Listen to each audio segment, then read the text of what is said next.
this other work, but it looks like pretty easy. Ready? I've got 5 o'clock. Yep. Okay, we'll call the meeting to order. It's Monday, December 6th, 2021. This is the time and place for the regularly scheduled board meeting of the Marshalltown Community School District Board of Education. Welcome to those of you here in attendance with us personally. Welcome as well to anybody joining us via live stream or tuning in at a later date or time. We'll introduce the folks here at the board table. To my right, Zach Wall, Bonnie Lowry, Jan McGinnis. To my left, Karina Hernandez, Leah Stanley. To the far right, our student board members, Haley Reed, Phoebe Hermanson, Taylor Jones. And then joining me at the center table is Dr. Theron Schutte, our superintendent of schools, Paulette Newbold, the board secretary, and I am Sean Heitman. If you are here to give public comment, we've got a pink sign-up sheet on the speaker's table. We'd ask you to sign in so that we can get your names. If you're here to speak just to the public comment, we'll call you. If you're here to speak to a specific agenda item, there's another spot on the sheet and you'll have a chance to address us at that time. You will have 5 minutes to address the board. We appreciate any comments that we receive. Just understand per board policy, we're not able to respond to any comments that we received tonight. With all that done, would you all please join me in the mission of the Marshalltown School District? We develop learners who have the knowledge, skills, and positive mindset to successfully pursue a meaningful future through personalized learning experiences. And would you please rise as you're able and join me in the pledge? I pledge allegiance to the flag of the United States of America and to the republic for which it stands, one nation, under God, indivisible, with liberty and justice for all.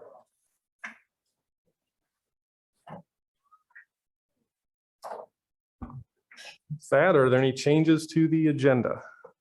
There are.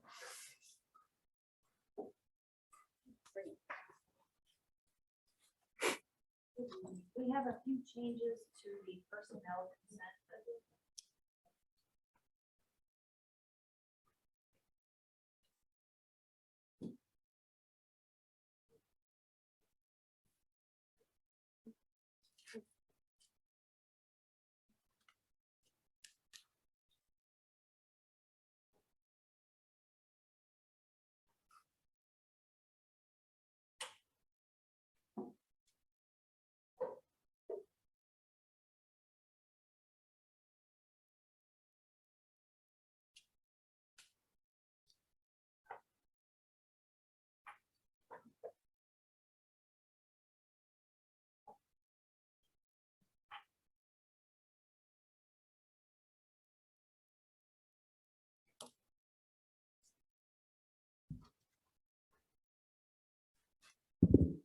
Okay.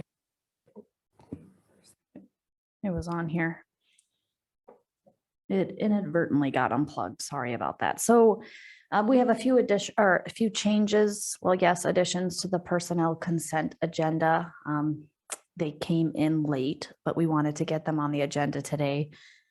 So you will see the addition of 2 retirements for our paraeducators, both of them at Lenahan Intermediate School.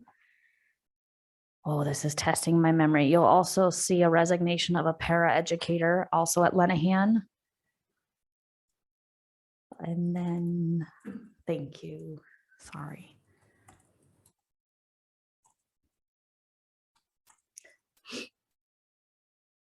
Keep going there a little bit more. And then in addition of Mupa, a general worker for food service at the high school. And I think one more thing highlighted. Oh, never mind, that's it. So those are the changes to the personnel consent agenda that we've added. Thanks.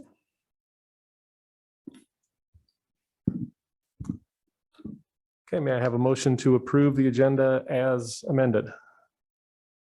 So moved. Second. McGinnis, Lowry, all those in favor, say aye. Aye. Opposed, say no. Okay, motion carries 6-0. Are you doing the, okay. Well,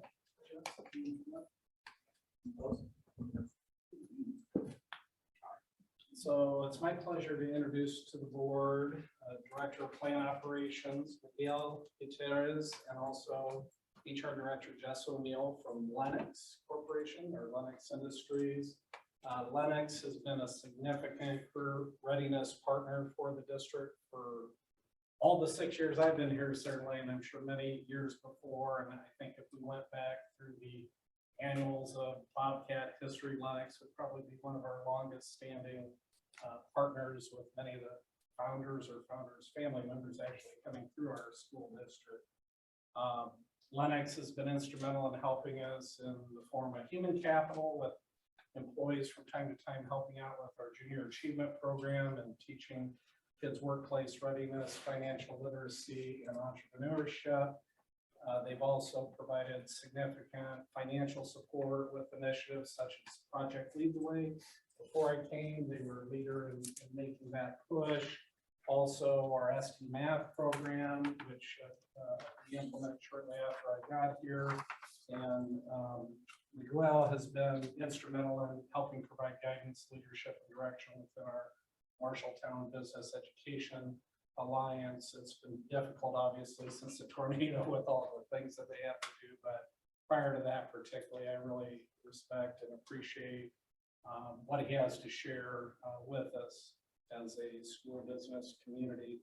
Most recently, I had reached out regarding the significant air conditioning projects that we did or nearing completion on, or have nearly completed at Marshalltown High School for the first time in history, at the original 1964-1965 building, and then actually the retooling and renovation at Anson as well. And although Lennox doesn't necessarily do those types of projects, school-based projects so much, we were able to make connections and actually partner on some significant pieces which were instrumental in that program. So on behalf of the Marshalltown Community School District, I want to thank both of you for your continued support.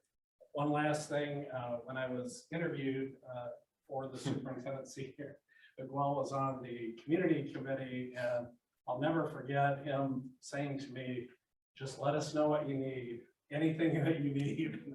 I was thinking, wow, that's quite an offer. But I knew that I had to be measured and strategic in making sure that if I did take advantage of that offer from Lennox or anyone else within our business community, it had to be for the right things and it had to bring forth results. And I can honestly say that every time that I've taken advantage of that offer with Miguel as well as with others within the community, they've stepped up in a big way. So I thank you from the bottom of my heart for that support for our district. So thanks very much. Thank you very much. Thanks to you. Thank you.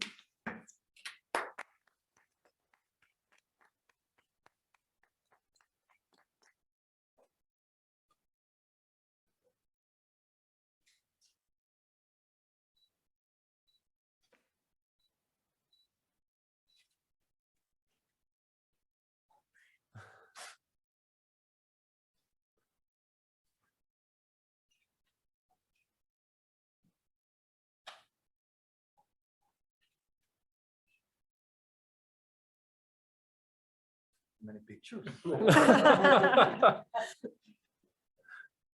more than welcome to. I didn't ask you to be prepared to say Yeah. anything, but if you'd like to say a few words. No, we really appreciate this.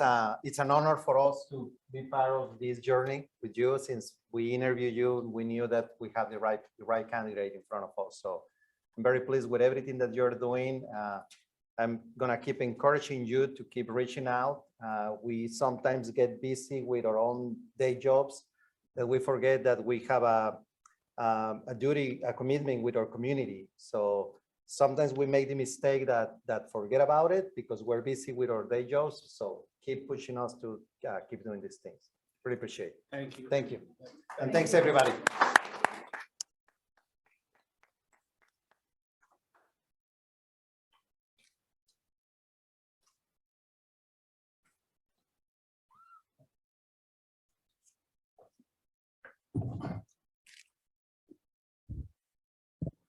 Good evening.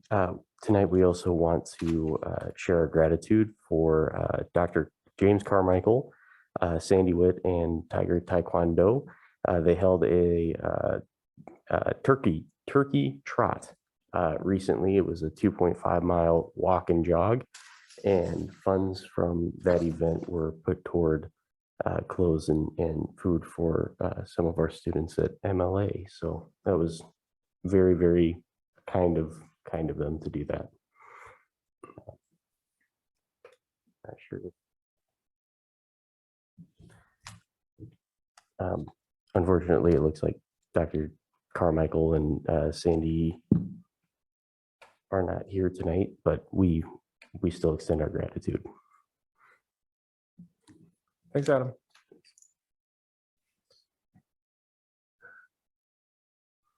Okay, turning now to the consent agenda. We've got minutes from the November 15th regular board meeting and annual organizational meeting, from a board work session held on November 22nd, and from a special board meeting held on November 22nd, and from a work session held December 1st. Any questions or changes about those minutes? Dr. Ryan, items of note in personnel?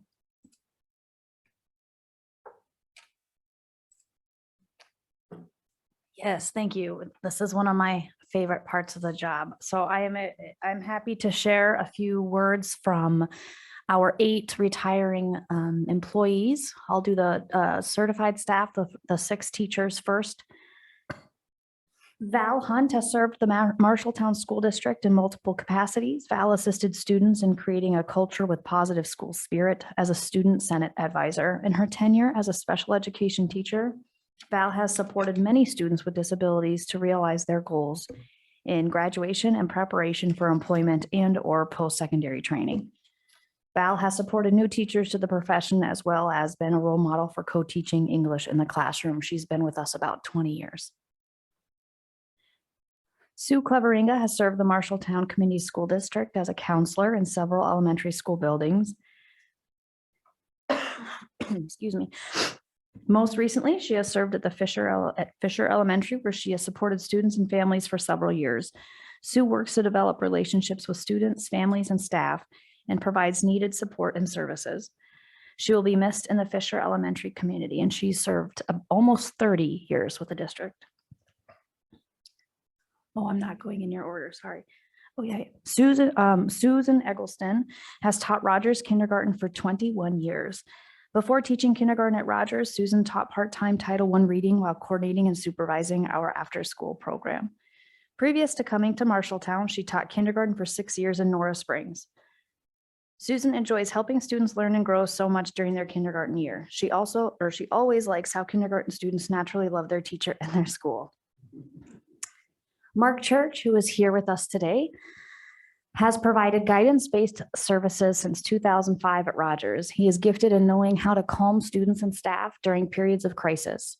He has worked in education for 37 years in the following positions: Waco, Van Buren as teachers, Mount Pleasant as a guidance counselor, East Marshall as a guidance counselor, and then of course found his forever home in Marshalltown. He likes to watch the kids grow each year and provide individual and group counseling services. So we are excited to have him here speaking about Rogers here in a little bit. David Bowles has been a valuable team member at Lenahan, and his services will be missed as he retires at the end of the school year. He has been a model for our team in how to be flexible, willing to help others, and dependable. David's teammates have always benefited from his go with the flow perspective, which is tremendously valuable in the ever-changing educational environment. His service to students, families, and the Marshalltown community will be hard to replace. We wish him luck and much happiness in the future. I'll skip down there to Deb Christensen, and I'll come back to the 2 paras. This is coming from Tim Holmgren because Deb works at several of our schools. So Tim had to say, I have had the privilege of working with Deb since I came to Franklin in 2007. She was an energetic, creative 4th grade teacher that understood how to make learning concrete for kids. She excelled using data to inform her instruction and differentiate learning for students. Those skills have helped her navigate her most recent educational path as an XLB teacher. Franklin, excuse me, Franklin was fortunate to keep Deb involved with our kids after she transitioned to her new position. She's always demonstrated a desire to see kids reach their fullest potential and beyond. Congratulations, Deb, and she's been with us 25 years. So those 6 certified staff members, if you total their years of experience, is 130 years. And then let's add to the mix Miss Becky Peterson. She has been an amazing support for both our library and school in general. She was a library education, or I'm sorry, a library paraeducator. She does a great job of managing the materials, organizing the circulation, and making our school library an inviting and fun place to experience. Her willingness to help out throughout the building has been invaluable these past few years, and she's done a great job of supporting our staff and students. She makes Lenahan a better place, and we wish her the best in her retirement. And Becky has been with us over 15 years. And finally, we have Jackie Bryant, a special education paraeducator. She works hard to support our most vulnerable students. She does a great job of encouraging and making her students feel comfortable. Recently, she has worked with multiple teachers and students in many different classrooms. Her flexibility and willingness to adapt to a changing schedule has been much appreciated. So if we add the years of the paraeducators right there in front of you, those 8 folks have served the district for 150 years. So we are very grateful for their time and wish them the best environment. Thank you.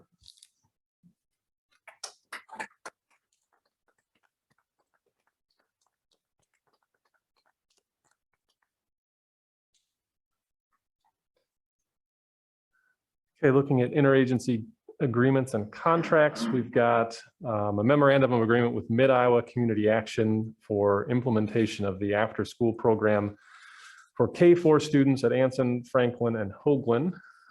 A memorandum of agreement with MICA for the implementation of the elements of the full service community schools grant, including Ready Freddy Pathways, Bobcat University, chronic absenteeism support, coordinated community engagement, and Abriendo Puertas education.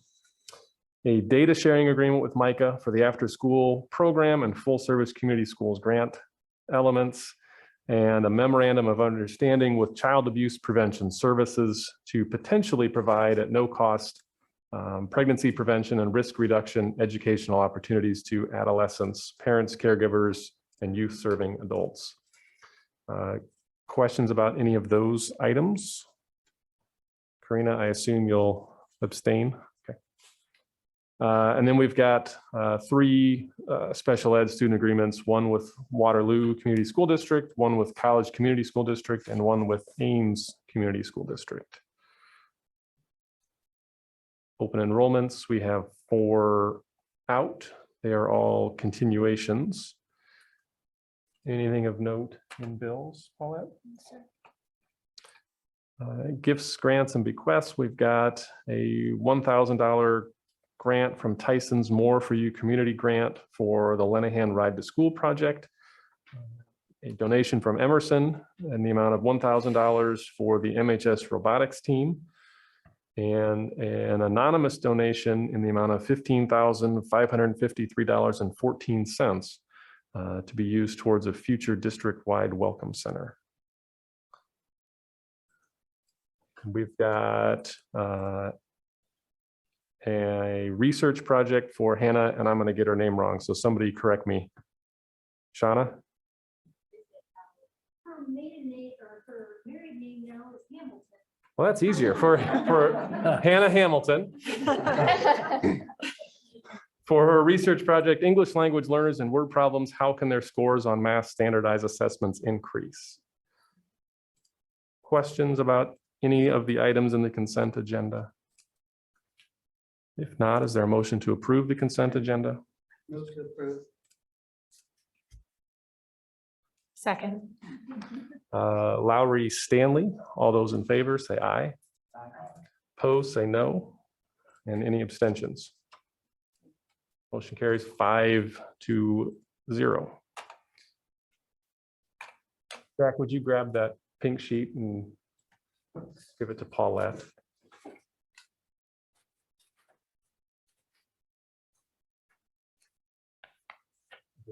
Somebody signed that thing.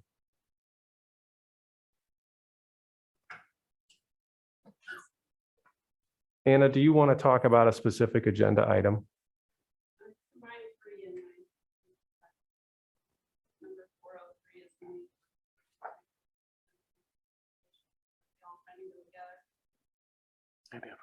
Why don't you just come up now?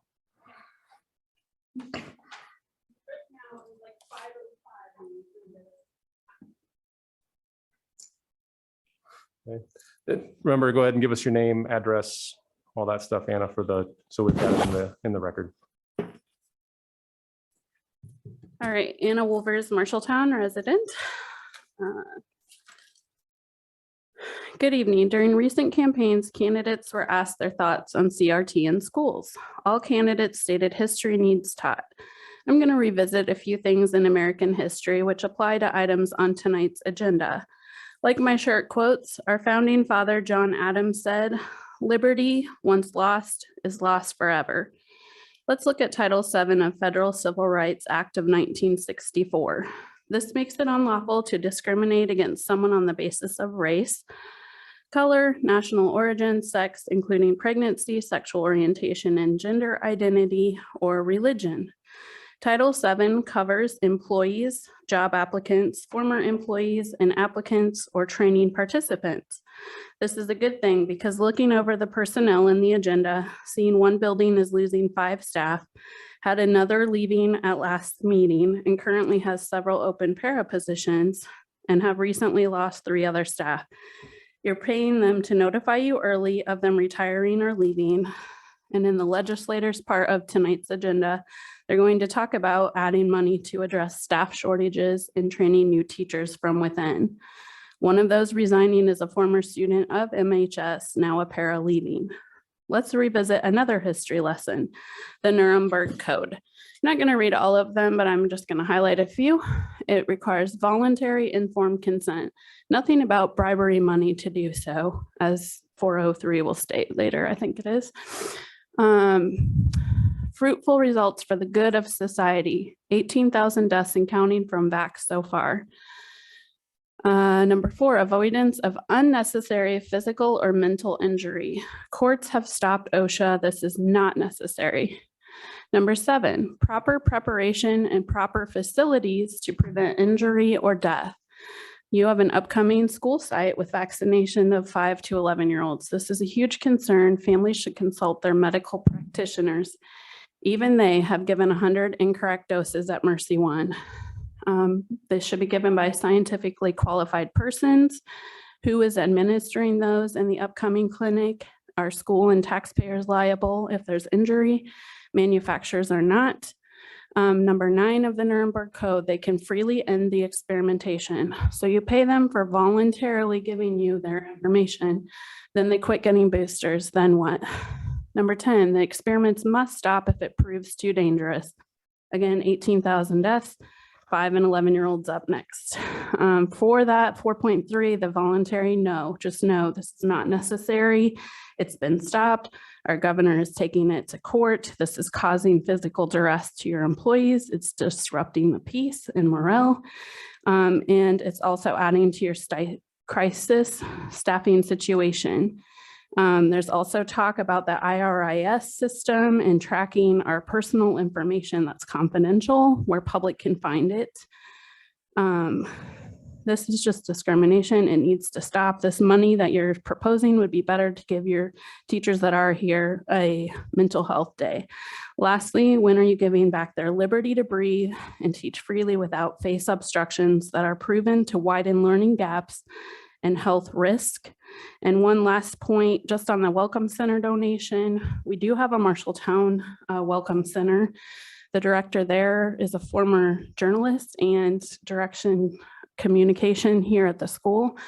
I would love to see if you could ask them if you could combine those forces and resources together and maximize that money instead of something completely new. Thank you.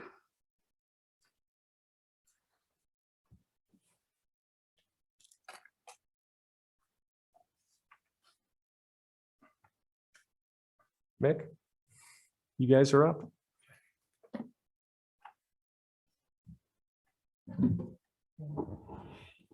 I have an extremely talented group educators here with us tonight who are going to help with this presentation. One could not be here, just got out of the dentist chair. But Mark Church, Julie Vincent, Laura Kubley, Aaron Face, Chris Meldy, and Miriam Brock. They're going to all have some words to say tonight. So Amy, if we could go to page 3, please. Here is the model for the attendance center plans this year. No, it's not a reading test because it's so small, but we're going to take parts of this as we go here. So the first section, next slide, number 4, please, is just a recognition of our mission in Marshalltown Community Schools. And just to reinforce that our planning was all centered around the knowledge, skills, and positive mindset that our district encourages us to have. And the plans that we're sharing tonight align with those. Page 5, please, Amy. Rogers core values. We did quite a bit of work with our staff this fall in this area. And you'll notice that, that we have cited how we developed our core values. The first one, be about being respectful, responsible, cooperating, and doing our best. Those of you know Rogers, that's our pledge that we say every day.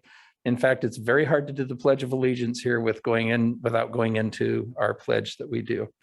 But what we did was we pulled out some samples of core values that are typical in organizations. And our staff helped us put together what you see in the second line, which is operating to make decisions based on what's best for the common good. And that came out in many different ways, but in summary, that says it all. The last one, students and staff will remain driven, committed, and engaged, resulting in great pride of our work. Each year we take the culture survey by HumanX, and that statement represents many of our strengths in our building amongst our staff. Presentation 6, power metrics. I'm going to bring Aaron Face to the table as I help introduce this. Aaron's going to just kind of give a brief description about those power metrics, the things we're measuring and monitoring and setting goals around. Some of the metrics that we're using are the ISASS, the statewide assessment. And we use that various ways, including individual student growth. And you can see more of that on the state website. We also have our FAST assessment, which is standardized universal screening and progress monitoring assessments that allow for comparison of student performance to criterion referenced benchmarks. And it's a predictor of student success in learning grade level content. We have common formative assessments that focus on essential standard proficiency. They are decided on by grade level teacher teams and given to students throughout a unit in both math and literacy, so that instructional changes can be made as needed. This allows for teachers to intervene and extend instruction around these essential standards, increasing the likelihood of accelerated growth. Okay, next slide, Amy. Thank you. Our building goals, you will notice that they surround our team level SMART goals. So every grade level has SMART goals that they create for both literacy and math. And we wanted to recognize the work that our teams do in creating those SMART goals. We also wanted to have a reminder and a motivator by having our attendance center plan have those posted around the building as a constant reminder of the good work that we're doing each and every day. So we chose to have 80% of grade level SMART goals to be met by spring of 2022. For literacy and math both, our teams came up with the idea that they wanted to have 100% of students make at least 1 year's growth. So that would mean they would make the growth that was recommended by the state as far as how many points in the fall to the spring. In addition to that, we wanted to increase the amount of proficiency. And so then we looked at the number of students that we were going to be putting a lot of focus on through our interventions and our daily teaching. and came up with the number that we felt we were going to move bands with. And so those would be making accelerated growth. And so with those making accelerated growth for literacy, we would move our baseline from the current 42% to result in a 56 to 60% building proficiency if we meet that 80%. And then the 60% would be if 100% of our SMART goals are met. And then in math, next slide, please. It's the same, but our baseline is starting at 54%. And then we would result in 68% if 80% of those SMART goals are met and 71% if 100% of them are met. So an example of one of those SMART goals would be in second grade, their fall reality for math is 38% proficient. So it says by winter 2022 or spring 2022, 58% of our second graders will be proficient in A math as shown in our A math scores. 100% of students will have expected growth, while at least 20% will show accelerated growth. Okay. Next slide. Next slide, please. This area has to do with the positive mindset that you see at our district level goals. And we took that very seriously because we know that students who feel valued and feel safe in their environment tend to have higher levels of academic achievement. It's our belief by increasing the positive feedback students are getting each day, our students will continue to increase their self-worth, therefore having increased academic success. For our staff, focusing on the positive efforts of our students will in turn also help us to be more resilient to the many challenges that we face each day. Teachers who are resilient and model skill at a higher percentage of students will become resilient as well. It's called co-regulation.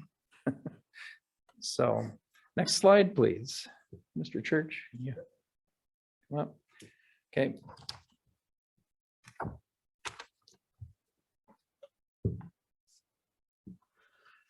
I have had the opportunity for the last 16 years to work with this staff, most of them, and the ones that are new, in developing our social emotional learning curriculum. So it's always been a high priority for us. And we've always worked to develop expectation character lessons and looking toward helping strengthen our students in their social emotional learning. So it's no surprise that when we went to the responsive classroom, that all of the areas fit together really well. From Success 4 to PBIS to our Rogers Pledge, we've always looked for ways to help students be successful. And now the state and the national government have come up with national SEL standards, and we currently have all of our lessons based in the self-awareness, self-management, responsible decision-making, relationship skills, and social awareness. So that puts us in what are we going to do for the future in responsive classroom as well as our character. And we're going to build on that, of course, to build stronger, more positive relationships, which we've already done through the responsive classroom. Continue to start the students on a positive note by using the meeting in the morning and help them to build a stronger sense of community. And so the next steps in our evolution of responsive classroom will be presented by Mick.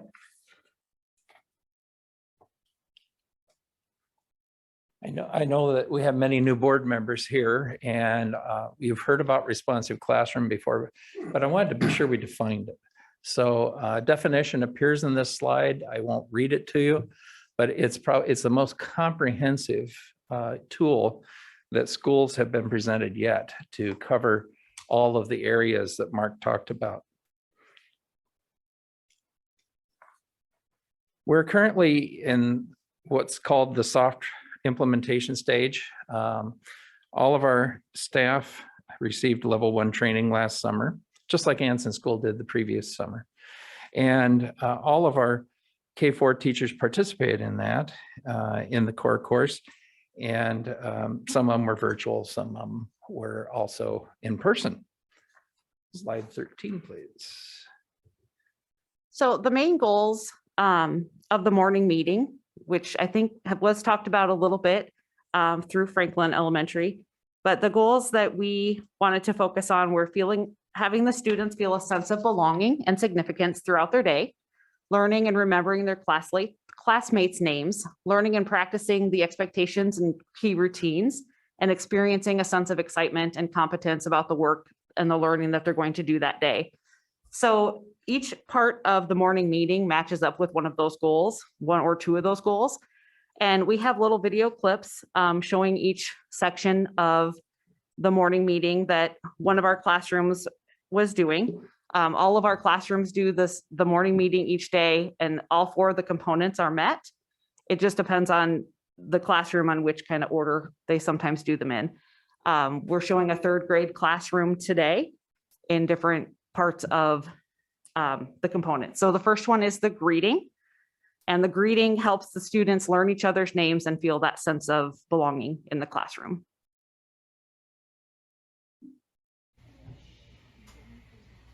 Good morning, everybody. Hope everybody had a nice, restful night. All right. I want you,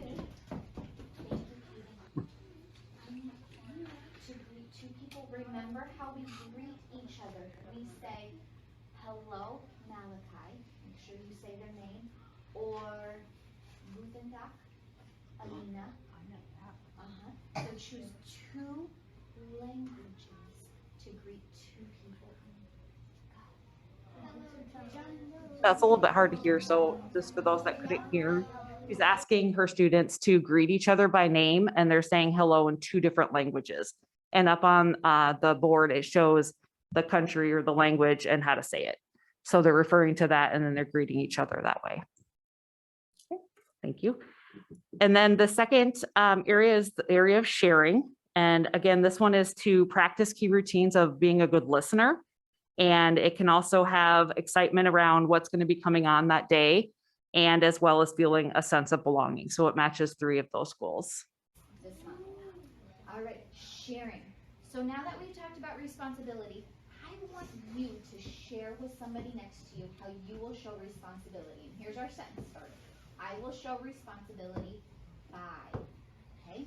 So person next to you, share how you will be responsible.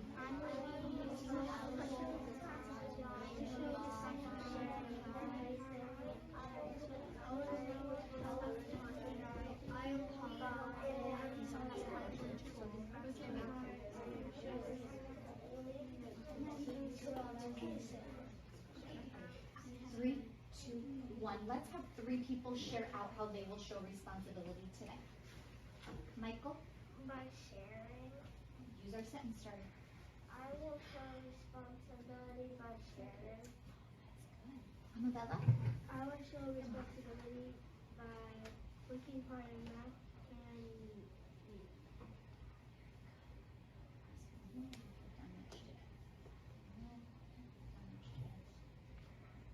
Ellie? I will show responsibility by being kind to others, and if they need help them. Very good. Okay, how are you feeling today? Give me a number. So at the end there, she's asking them to share how they're feeling today, and they're giving a number response. And then she goes through and they talk about how they're feeling why they're feeling that way, letting them kind of share out a little bit about how they want their day to go. And then at the end, they say a chant that says, we can do hard things, as they go back to their seat. The third thing is the morning message. And this is where the teacher kind of sets up the day for the students and gives them kind of excited and ready for the day. Third graders, welcome back.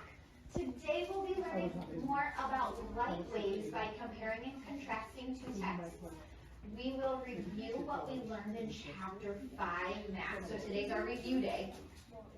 Okay, and we'll finish up mystery 6 in science by observing bison. All right, so that's our last animal to observe today. I want you to make a goal for today. You can pick your own goal that you would like to work towards today, or you can choose one of these, ask for help when you need it, complete 15 puzzles in ST Math, try something challenging, or earn a responsibility badge. Okay, I want you to tell somebody at your table what your goal is for today.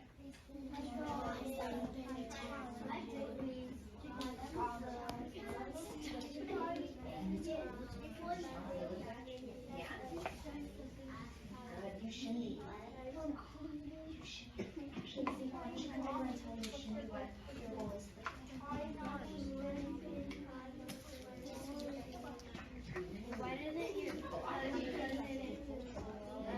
All right, and on division. We'll have guidance on Wednesday, which is today. This morning, we'll learn how we can be responsible. So let's make it a great day. Okay, and then the final activity is the melt. And sometimes the activity is a game, and sometimes it's something that they use to focus. A lot of times our teachers will use the melt, and I'll have Mr. Church explain why that is. Yeah, the melt is an activity where the students listen to music that's at a certain beat. We've used it at Rogers since 2005 when we learned it through the aggression replacement training. And it helps the students refocus, settle their brain down and their bodies so that they can learn. The melt also, it fits into our responsive classroom as a quiet activity. It provides students with the opportunity to learn techniques such as deep breathing, relaxation, and calming that they can use throughout the day. And many schools now across the country are moving to some sort of technique like the melt in order to help students after major transitions, especially during the pandemic, is really useful in helping them be able to calm down. So that's our reason. Shoulder rolls forward.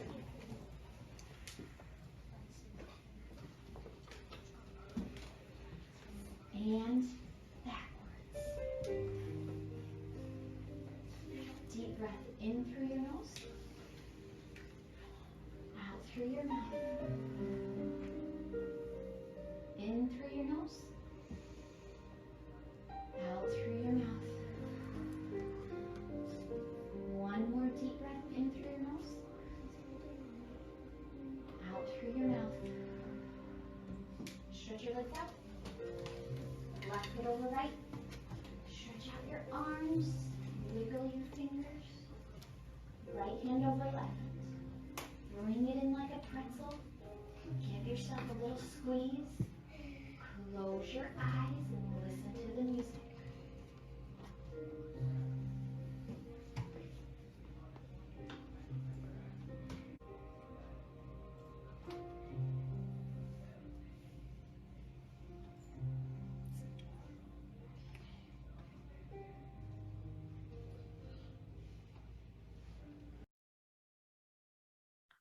Okay, go ahead. Next slide. I also wanted to go around and share some of the things that we have around our building that help remind students of the responsive classroom areas. We want them to remember the expectations. We want them to have motivating messages. We want them to have a say in some of those expectations. And so we have a lot of things for procedures that are hanging around the rooms that they've helped create, as well as the motivational, I can do hard things, their chants. A lot of them start their day off with be kind, be safe, be happy, be brave, we are awesome, or some form of that.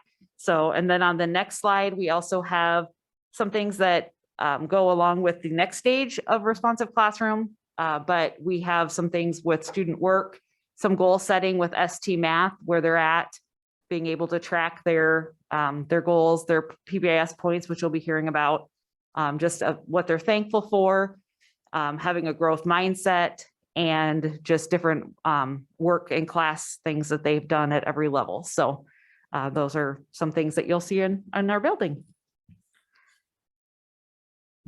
Next slide, turn it over to Laura. All right. I was chosen for this because I feel like I'm the best phonetically reader here with little kids writing. So I'm going to just read you some things that the kids wrote about the morning meeting and what they took from it. So each day, the morning, I'm assuming the meeting, helps me because if I feel sad, I can share my feelings. And I can be calm if I'm mad, or I can calm down if I'm a little hyper. And I can learn in saying hello or good morning in a different language.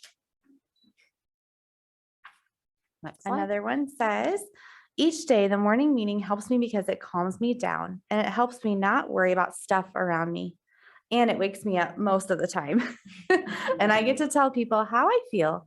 And I don't get to do that at home at all, especially on Mondays. The top one says, each day the morning meeting helps me because I get to say how I am feeling. The bottom one says, each day the morning meeting helps me because it makes me feel happy.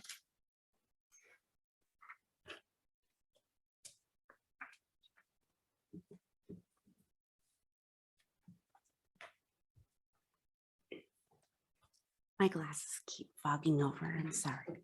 I want to talk to you a little bit more about what's happening next in responsive classroom at Rogers Elementary. We will be receiving supplemental training on responsive classroom. Rogers teachers are currently working on training provided during the November 29th in-service by responsive classroom trainers in the area of responding to student behavior. The second half of the day of the one-day training module will occur February 21st during building in-service time. Teachers at Rogers Elementary will expand our knowledge of responsive classroom by studying 3 additional resources from the Responsive Classroom bookstore.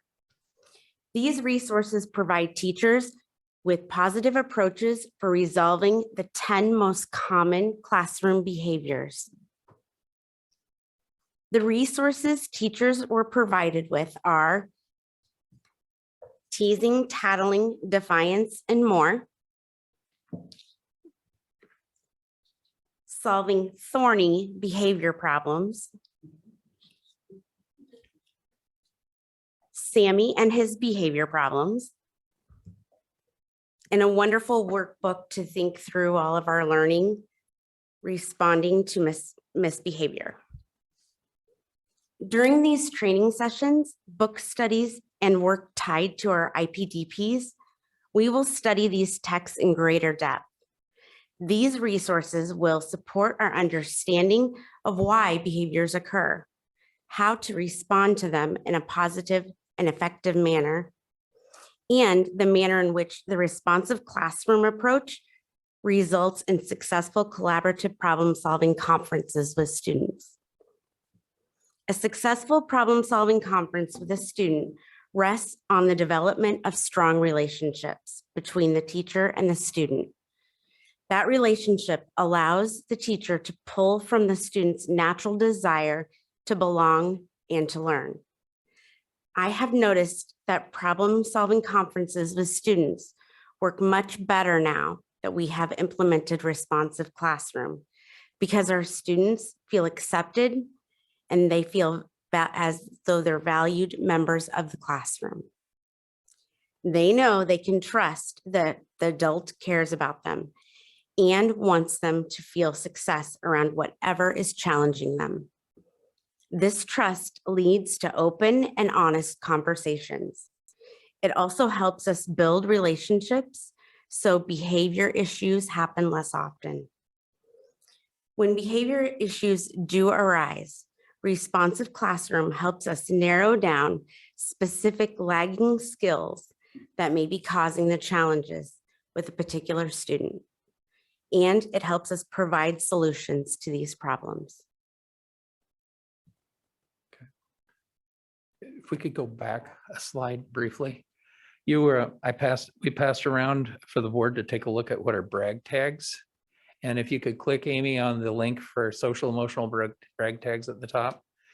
Just wanted to point out, whoops. Well, you get to see them in person instead of on the screen. But anyway, those are just really, it's on the ring. It's right there to your left there, Bonnie. There you go. They're really valueless little pieces of plastic, but to kids, they're really important recognitions. And those are pretty much done very privately between a teacher and a child. We have our PBIS rewards system that we use, and that's more of a public kind of group kind of thing that classrooms work for goals and things on. And I'm stealing somebody's thunder here, so sorry, Julie. But my point is that in the implementation of Responsive Classroom at Rogers, our staff have 4 opportunities within the course of a year to immerse themselves into the responsive classroom mindset, as opposed to just a summer dose and then another summer dose. So our staff will be going through level 2 next summer. So Julie, go ahead and finish what I started. Okay. The brag tags are given to students who demonstrate positive character traits. These tags are a way for staff to acknowledge the positive behavior that was seen by students. It is a personal recognition used to build and strengthen relationships between teachers and students. Each month has a different focus, and the students are informed of what the character trait of the month is.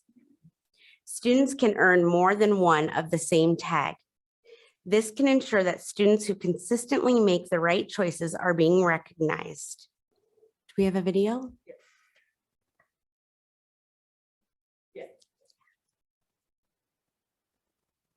This month, we are going to be learning about responsibility. And that is the brag tag you get to earn this month, okay? Is a responsibility brag tag, all right? So that's what we need to work on.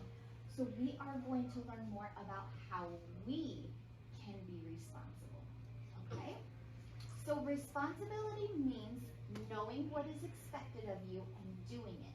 When people are responsible, they work hard to do everything they are supposed to do.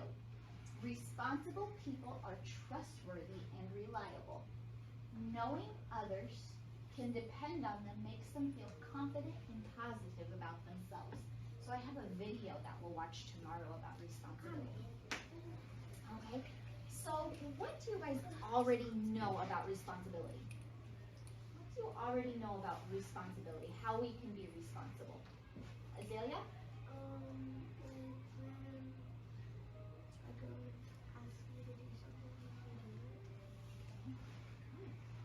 Ellie? When the teacher tells you to do something, do it. If somebody asks you to do something like a teacher, work hard at what they told you to do. So you work hard at what they told. So what could we work hard in here in school? What could we work hard on? Andrew? Math. For sure. Kaden? Reading. Work hard at reading. Moonshine? Do we work hard in? Doing a test. Hard on tests. And Malachi? Doing science. Say that again. Doing science. Lena? 11 for babe. Homework. Homework. We could work hard on homework. Very good. You had spelling homework last night. Oh, did you guys work hard at your spelling? Give me a thumbs up if you were responsible and worked hard in your taking a walk with her mom and found a piece of trash on the ground near her house. How can Tanya show responsibility? How can she show responsibility, Linda? Yes. What did Linda just say? Pick it up and throw it away. That's being responsible, isn't it? Let's do. Okay. Julie's going to also talk about our more public recognition system called part of a PBIS rewards system. And I know it uses the word rewards, but we use it as recognitions. Our electronic PBIS management system, called PBIS Rewards, is a more public way to celebrate the positive character traits that our students are using. When teachers see students making good choices, it is brought to the class or group's attention, and a point is given to that student in the areas of respect, responsibility, cooperation, or doing their best. These points are entered electronically into each student's account. Students have access to their accounts to check their point balances. Many classes have set goals for themselves, and when those goals are met, a celebration occurs. Examples of celebrations occurring at Rogers are a special day like hat or pajama day, extra recess, flashlight reading, or additional quiet time, which is a new favorite. So you can see those are really costly items for us to do. So the last part of our presentation is just a glimpse into our parent involvement. Miriam and Chris are coming up, but I want to make just a comment that Rogers had a very long history of having a family learning center, of which we'd open our door at night and we'd have sometimes some organized things and sometimes just checking out books or using computers or those kinds of things. And Chris and Miriam are going to explain how we've adapted to parent engagement during a pandemic. All right. All right, Title I and ELL teachers are working together this year to provide opportunities for families to become more involved. Parent involvement has always been a part of Title I, but involving more staff with planning is very helpful to get more families involved. It is crucial that families understand that we want to work with them to provide the best for their child. Last week, we offered 2 Family Learning Center nights. Luann Laura, we're both Title I teachers, introduced ourselves and shared what we do as reading teachers. Marion Brock and Marklin Allensworth, the ELL teachers, introduced themselves and explained what they do as ELL teachers. The ELL teachers also talked about the importance of the ELPA 21 test and test examples of reading, writing, speaking, and listening. Marion Brock shared a video. She was modeling how to read to a child so parents can practice the strategy of listening to, reading, and discussing the text. And if you could change the slide, there we go. To conclude our meeting, this was our meeting, yeah. You can change it one more time. Yes, to conclude our meeting, we made a gingerbread house photo frame together and the families could share how theirs turned out. Our goal for Family Learning Center nights is to build relationships with our families so students can gain confidence and become successful in school. I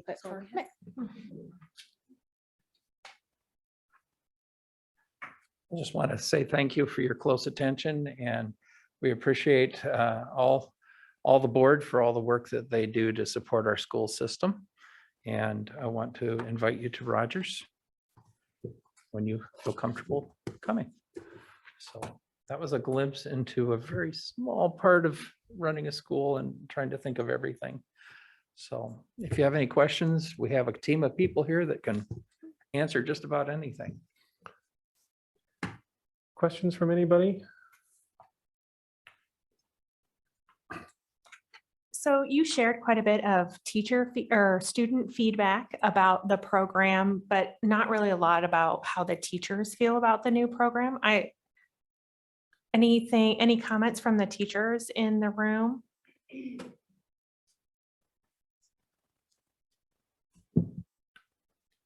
One of the best things that I feel the responsive classroom provides us is clarity as to how to truly and honestly build a relationship when you have so many students in a room.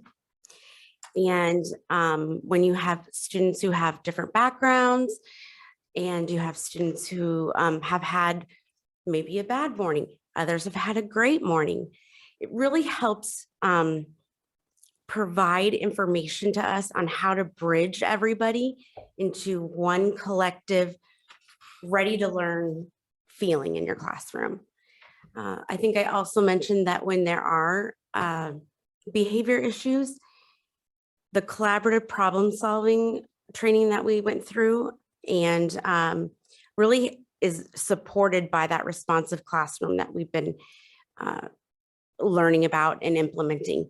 And it does that by helping us know, we know the kids better, and we know how to kind of talk to them in a different way because they're sharing with us, not just about what they're learning, but also about who they are. And I think that's a large gap that we've had that is miraculously closing dramatically. So it's wonderful. Good, thank you. You're welcome. I do have one question. Yes. The PBIS rewards that you talked about, that you can electronically put them Oh, in yes. and keep track. Do parents have the opportunity to view their child's points and to encourage them and reinforce them? If the student has, that's a great thought. If the student knows their 101 number, their sign in and log in, they can log in from any computer, and then they can show them through the Clever app. Yes. You bet. And there's been talk about how we could roll that out into like a remind message so that parents are more aware of the classroom goal and how the students are reaching and meeting that classroom goal. Thank you. Mhm. I think the thing to remember is the first year we tried using that, we closed down in a pandemic. So we never had any completion whatsoever of reflection about it. So, But the ideas keep building around it. So well, I thank you. Thank very you. much. Thank you, guys.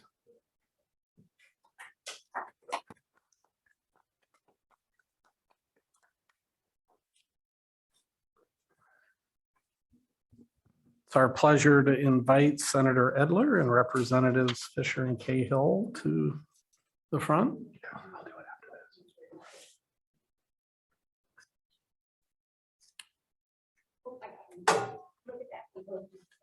this.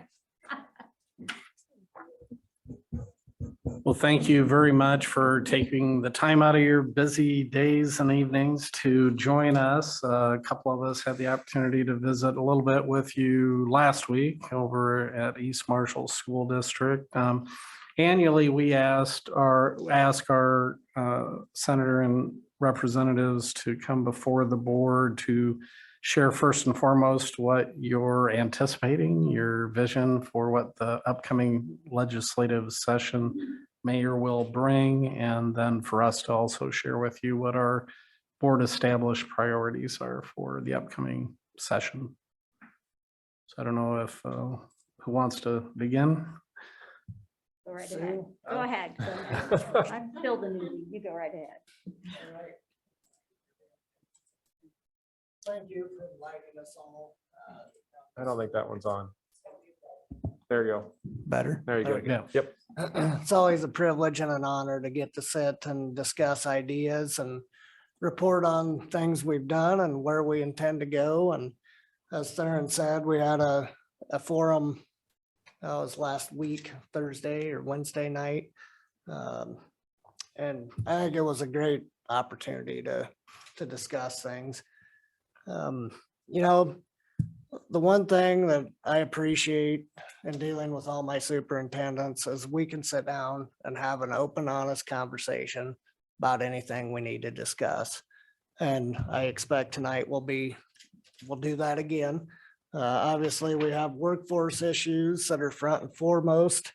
And I just got off the phone this evening with the chair of the Senate Ed Committee, and we are working on a bill for that. So hopefully that's good news. And I guess most of you know who I am, but to start, I guess from the beginning, I'm Jeff Edler, represent Senate District 36 currently, and will be switching to Senate District 26 with the reworking of the districts. And proud to be here. Want to hear what you have to say. I'll pass it off to Dean. Thanks. There's a reason why I always try to get Senator Edler to go first, is he does a great job of introducing things and framing it.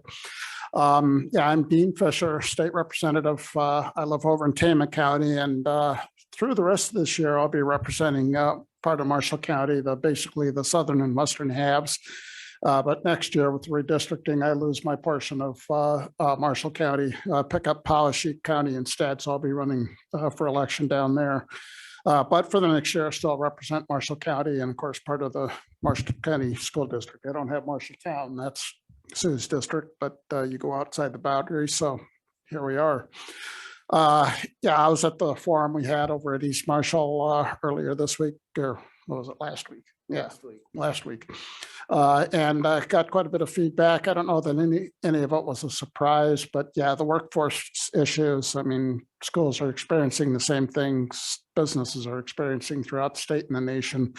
So that was no surprise, but it is something we need to work on. Got some good ideas at that forum. One of them in particular that I'm going to pursue is the one regarding certification of teachers.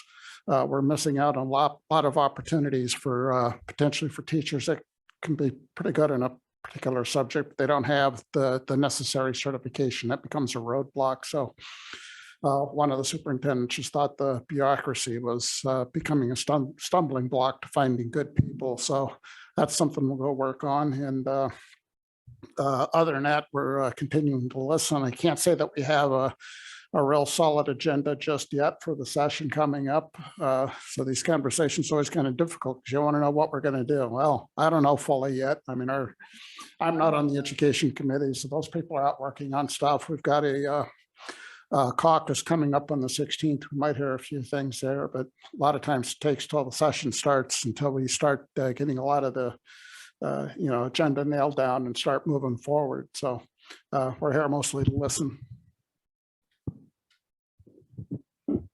Thank you, Dean and Jeff. I'm Sue Cahill, and I think last year when I stood here, I didn't have a clue what I would be doing for you or in relation, as I had just been elected to House District 71.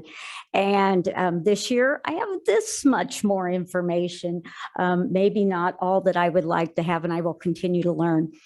I do sit on the Education Committee in the House of Representatives, as well as the Educational Appropriations Committee, which offers funding for just about all education areas outside of the K-12 system. The K-12 funding is a separate entity, and then the Education Appropriations Committee deals with the Regents universities and with childcare and for the schools for the blind and the deaf, community colleges, some of the scholarship programs, Last Dollar Scholar, and some of the other programs to help students make their way through the educational systems. So I learned a lot. There is still much more to learn. I do want to say that I appreciate everything that you do here at the board. Most recently, many of you put your names out there to be elected to this position. And that is something that I value just because I know how hard it is to put yourself out there and to be willing to take on hard things. Like they said at Rogers, we can do hard things.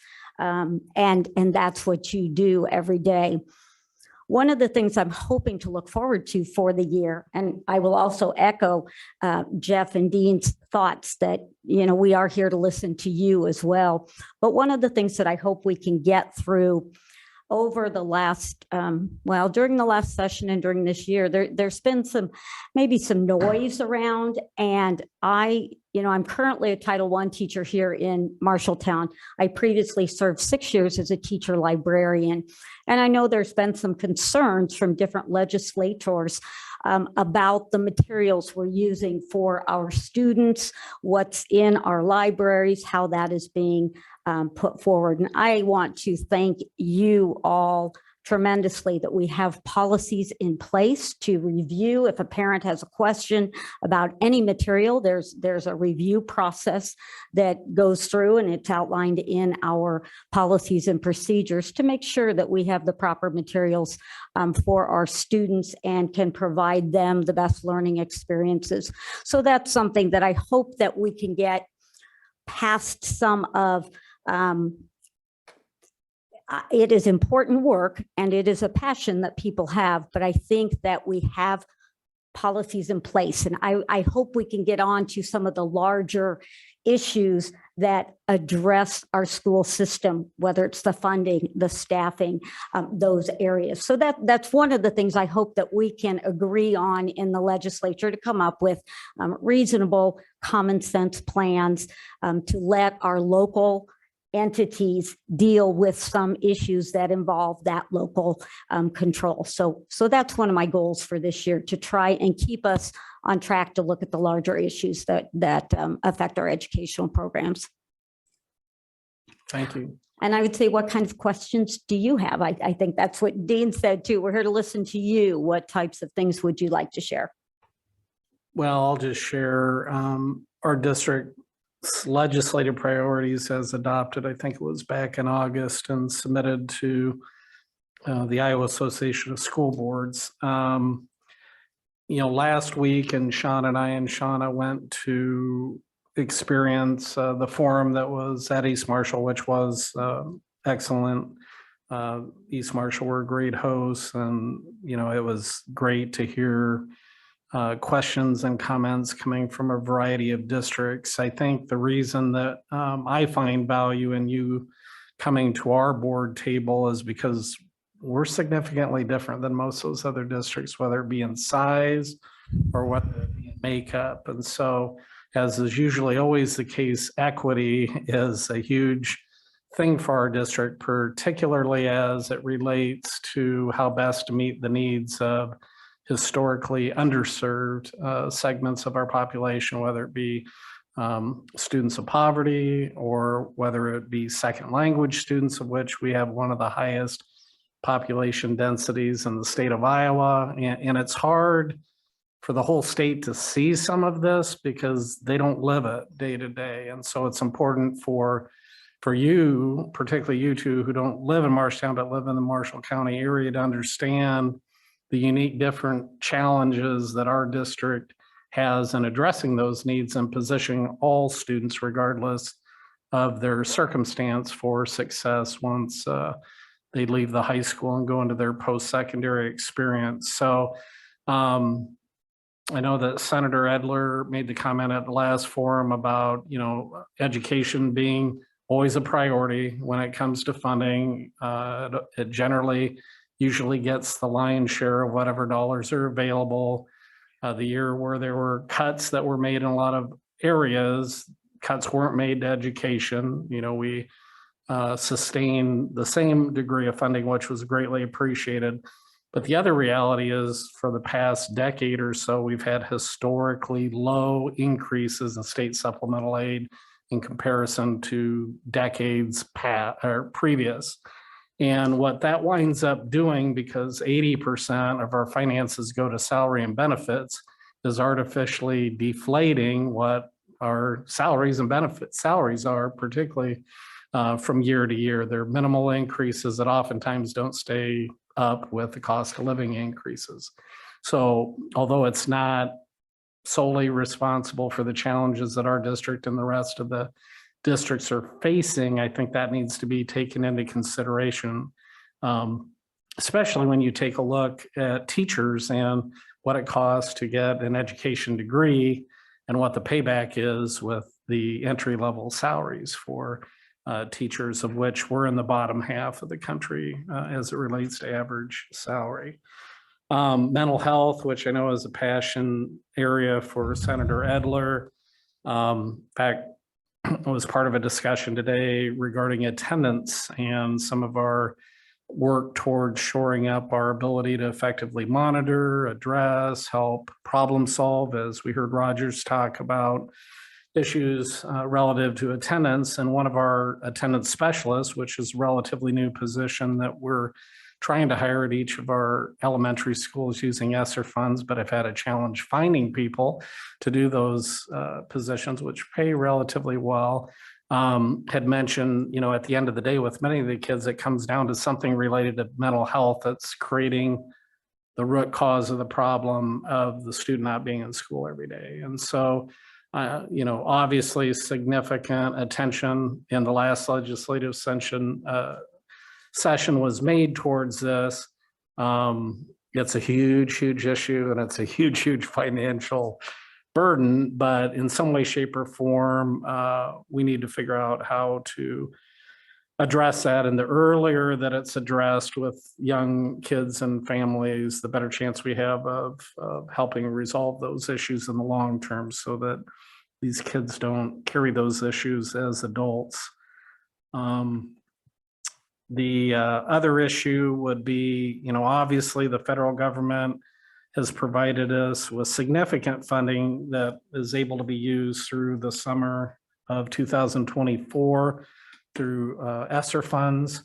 But, our biggest challenge is figuring out what are the most effective ways to use that for accelerated learning in order to not only take care of any, the reality is many of our students had learning gaps prior to COVID, but COVID significantly amplified those. And we know that we can't fix those things overnight, but how over time can we best address learning loss or lack of learning growth, once again, in order to ensure that when these students are at high school and nearing the end of the high school experience, that they're positioned really well for their post-secondary futures. And so, further help in terms of, directing entities like the Iowa Department of Education, for example, to continue what efforts have been made to help provide support to schools to figure out what are those evidence-based practices and how can we support you in order to address those. Because I think at the end of the day, if we get that figured out in the right way, it's going to be a game changer, because quite honestly, there are things that we probably should have been doing before and will need to do in the future in order to reduce or eliminate achievement gaps for all students at all times. Two things that we did not have in our priorities, but were part of the urban education network for which we belong, were the staffing issue, which was mentioned because this is universally, it's at crisis proportions across the state and country, quite honestly, especially in particular areas like transportation and food service and things like that. Paraprofessionals for our district, and in certain areas, specialty areas like special education, for example, has always been difficult, but is reaching near impossibility in terms of getting all positions fixed. So the staffing issues, which also is not a short time fix or a quick fix. The other would be the idea of returning to school boards the local control that they were accustomed to having. I'll just bring one example up, which is, as we were heading into the first full pandemic year, there was direction given by the legislature, the governor, to the DE, and then through the AAs and us to develop return to learn plans. And those return to learn plans had to provide options for students, parents, et cetera. And we did that. We spent an enormous amount of time. A lot of people, probably 75 people in our district, worked in the summer to develop a plan, which no plan was probably going to be perfect, but a plan to meet as many needs as we and desires as we could, which we established. And then, during the course of the year, as you're well aware, things changed at the direction of either the governor or the legislature, whether it was February 15th, when no longer could one of the three plans that we had the opportunity to develop hybrid really be enacted moving forward. I think if you offer the other two, but nobody was going to be able to offer all three at the same time successfully. And then the other, of course, was with the mass, whether people are in favor of mass or not in favor of mass. I can speak for our district. We were very clear up front in terms of what we intended to do. All of our students were extremely compliant with it. There was hardly an issue with it at all. And quite honestly, what parents had complaints about the mask complained up front, because we announced as early as late July or August what our intentions were and what we intended to do. And it wasn't quite honestly until that changed that then all of a sudden, there became a lot of dissension, whether it was staff members, whether it was parents, going into students, we would have been much better served to have at least been able to finish out the year the way that we had gone into the year and completed the entire year than with a month left of school be told you can no longer require that. It just made it very difficult. And sometimes I think these decisions get made without worrying about or caring about what the impact on educators are in making those changes, or administrators in making those changes, or school boards in dealing with the fallout over those changes. Because every time those changes were made, we had parents that were on both sides of the coin, right? And wanting to do things that we couldn't accommodate, like jump into virtual school, for example, with a month left to go and that sort of thing. So, continuing to work and care and ask and learn, really from educators what works and what doesn't, and, versus maybe cater to a certain smaller segment of the population that, has maybe political incentive versus really what's in the best interest of kids or schools. So, I don't know if there's other things that board members would like to bring up, or if based on what I've shared of the priorities, if you have any reaction or comments. You mentioned, Mr. Fisher, about you mentioned that the certification for teachers can be a roadblock, and it's true. Our certification process is very complicated, and there are literally hundreds of certifications. So it can actually be very difficult for administrators and teachers to find out what they're qualified to teach. So that can be a roadblock. But the question I had for you, Mr. Edler, you mentioned that you were looking at these workplace issues. I've been starting my school visits where I'm talking to teachers and paraprofessionals.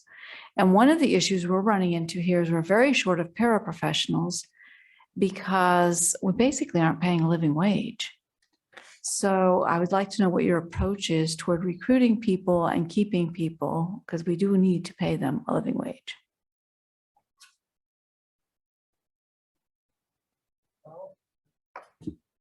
Sit on it. There we go. We've had discussions about this and what that living wage is. I guess one is question one. There are some jobs that are what I would call a not career job that bring in part-time. And I guess the administration, I'm going to roll back a little bit and say, what is that area that you need to be at to attract those individuals? And relay that back to us so we can keep that in the mix of things. Do you have a number on an hourly wage that you're pointing to, or? They have not given me a number for an hourly wage. And I think part of it is that paraprofessionals, if you look long-term, are relatively new. And so I don't know that people realize how important they are, especially with all the mainstream we've done with students that have emotional issues.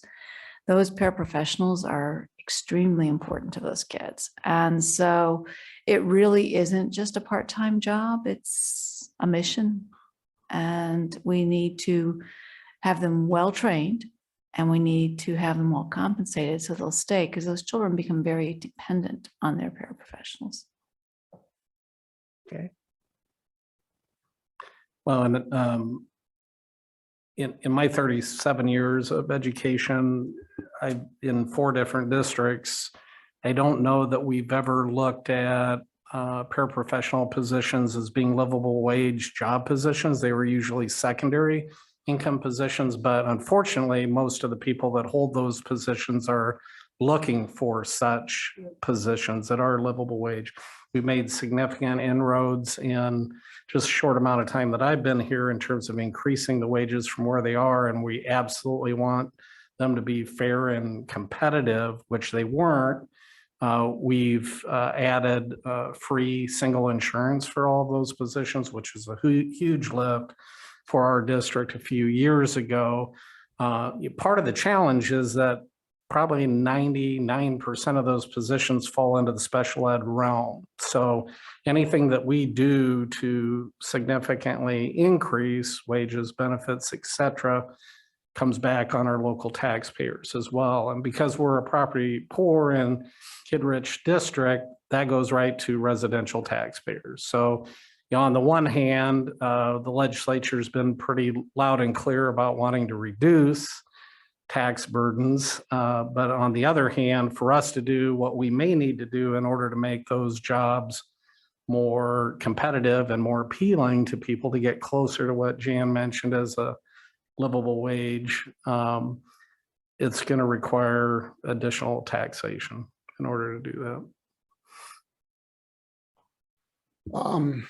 You mentioned the fact that a lot of these students with emotional problems and maybe other issues have been mainstreamed. And my impression, certainly correct me if I'm wrong, is that we've got a lot of students in these classrooms that have been mainstreams that maybe shouldn't have been. Maybe, you know, historically, many years ago, they were in a special ed class and now they're mainstreamed into the classroom. And maybe that's stringing out those resources to the point where it's not as, maybe not as effective as it should be. Maybe, maybe the solution to this problem not being able to pay the paraprofessionals enough is to have fewer paraprofessionals and utilize those resources more effectively by undoing some of what we've done over the last 20, 30 years. I agree that in some cases we are mainstreaming students that would be better served in a smaller group. They need a calmer environment. There are a lot, you've seen the videos. I mean, there's a lot going on in a general education setting. And for some students, that's just overwhelming. I'm not sure that's going to save you money because with those smaller groups, you end up with more certified staff, which is more expensive. So I wouldn't see that as a cost saving suggestion. I do agree with you though, that in many cases, we have students in the general education setting that might be better served elsewhere. Yeah, and the feedback I've gotten, I've had teachers and parents both telling me about episodes where a student has disrupted a class multiple times a day, if not a week, sometimes in a day. The classroom has had to be emptied out. So these students are disruptive to both, I mean, the student themselves is having a problem, but the whole class suffers and is disrupted by some of these behaviors. And that's a problem.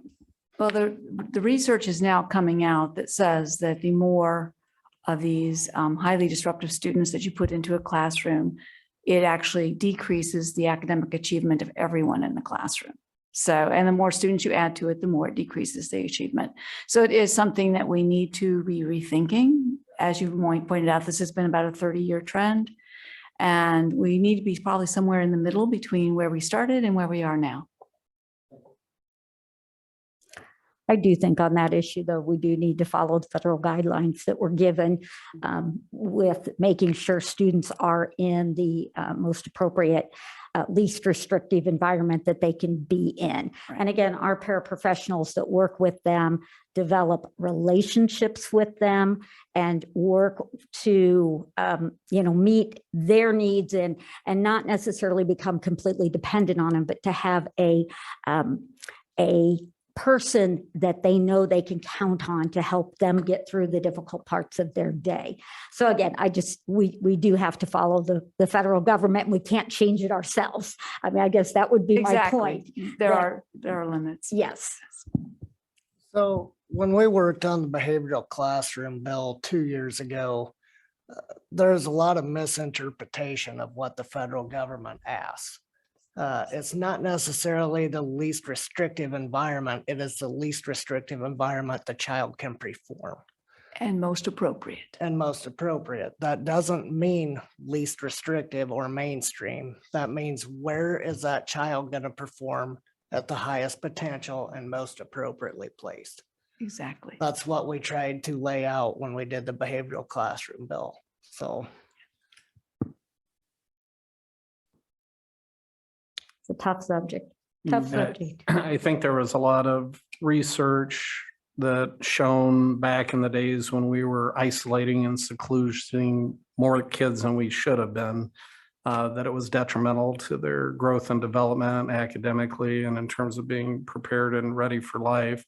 We also heard, I don't know, this was probably 15 years ago, that Iowa was the most disproportionate state in the country in terms of not meeting least restrictive environment. Our programs were costing the most in the country in order to educate the way that we were. And there was a significant right sizing that took place to recalibrate all that. I think that there are oftentimes are balances that need to be found. And there's no question that we're seeing more and more challenging behaviors, not just in Marshalltown, Iowa, but across the state of Iowa, across the country. It's the number one thing on most superintendents' radars anyway, and school districts' radars, and trying to figure out what is going to be necessary to rectify that. Because I can guarantee you that over the course of my career, the types of things that we're seeing now at the preschool and kindergarten level generally didn't exhibit themselves till maybe middle school in the past. And now it's a very regular challenge at the earliest levels. Yeah, but part of my point is we've got to consider the impact has been suggested on all the other students as well. If the focus is solely on the student with the issue and not on how that impacts the rest of the school, we're missing out on, I think we've tended to move away from the idea of the individualized education plan because we want to put in these models that work for everyone, but they don't. I mean, that's the whole idea behind special education. So I think Theron has alluded to this, and so have you, that we need to be somewhere in the middle. It's true that at one point Iowa was far too restrictive. They were actually pulling students into special class settings who simply had reading disorders, and that would be unnecessary. They only need about 30 to 40 minutes of specialized instruction a day. So we need to be somewhere between where we were then and where we are now. And we need that flexibility so that we're meeting individual needs as well as the needs of the whole group. I'd like to change the direction just a little bit. I would like to reiterate what Dr. Schutte talked about a little bit earlier about evidence-based strategies to help narrow the achievement gap of all of our students. All of our buildings, I believe in the district, have found a way to provide additional structured time to address the achievement gaps that they're seeing with the use of data that they've been collecting. There are a lot of programs flying around that, address the need to help reduce those achievement gaps. If there's a way that we could do, some statewide research on what is the evidence-based, what are those strategies that are most effective, rather than, not that it hasn't been good with hit and miss or trial and error, not that that's not good, because I think it is, because you're meeting some needs of kids and you're collecting data all the way through. And I believe that every district has its own DNA. So one strategy is not going to work for everybody. However, if there were a collection of evidence-based strategies that have been found to be really effective, that you get the biggest bang for your buck going in this direction, that would be helpful, because we have schools that have already put structures in place to find the time to implement whatever that best evidence-based strategy would be, so that we can address those achievement gaps and reduce them. So I think, sometimes structure gets in the way. And I think that in our district, our schools have done a nice job of the logistics of trying to figure out what that scheduling would look like.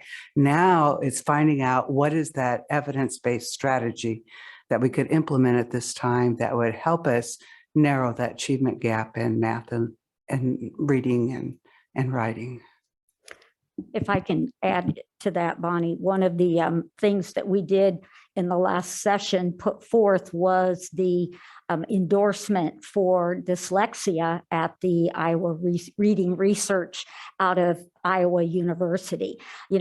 When we talk about students that have issues. Many times the gap is because of some sort of a reading disorder, as you said. And we used to think dyslexia was, this one thing where the kids saw numbers, letters backwards, but it is an entire range of issues that students can experience. And one of the things that was something that we worked with that group to say, we're going to get this endorsement out there to let teachers know how to deal with this through evidence-based work, how to deal with these different number of issues that can be disorders of reading. So that was really a positive thing. We funded that program last year so that could carry on and reach our teachers, who then will reach our students.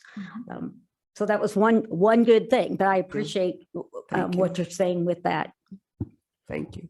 Are the AEAs helping out with any of that? Yeah. That's our next presentation. Yeah, that is our next Hey, presentation. That's a little disturbing that they're not, I guess. So Well, I think that, it's not that they're not. It's just saying this is a list, or providing us with a list of evidence-based strategies that we can get the biggest bang for our time that we're spending with kids. And I think the AAA is a valuable tool. And whatever is going on at the state level, I would encourage you to also be working with the AEA, because they're got some great brains there to help in moving us forward as a whole state. And I think, as Dr. Schutte said earlier, we don't mirror the majority of the districts in Iowa. And so our needs are higher because of our diversity. And our diversity requires us to do things a little bit differently, but also it's a great strength for us because it really rounds out our educational process with all kids. I think our AEA could be a really good vehicle for this. It's been pretty mixed. Okay. Another really good source would be our universities. We have a lot of graduate level students at universities looking for research projects, and we have the What Works Clearinghouse, which has pretty high standards for how you can do that research. So maybe melding what the universities are doing with what the AEAs are doing, maybe having the AEA say, this is what we need for research, and finding out if we have students that are interested in conducting that research. I think we could coordinate these efforts. it would be nice if it was able to be done at a more local level because of the differences in districts, because I feel like if it goes up to the Iowa level, then we're going to be back into those problems with you wanting to do what works best here versus what someone in Des Moines saw and says is working best in the research. So that's one of the things I think we should be cognizant of too. Yep. I just want to be clear. I'm not asking for a mandate that you have to implement these strategies. That's not what I'm saying. What I'm asking for is a menu of possibilities that we could choose what's best for our local area. Right. Thank you.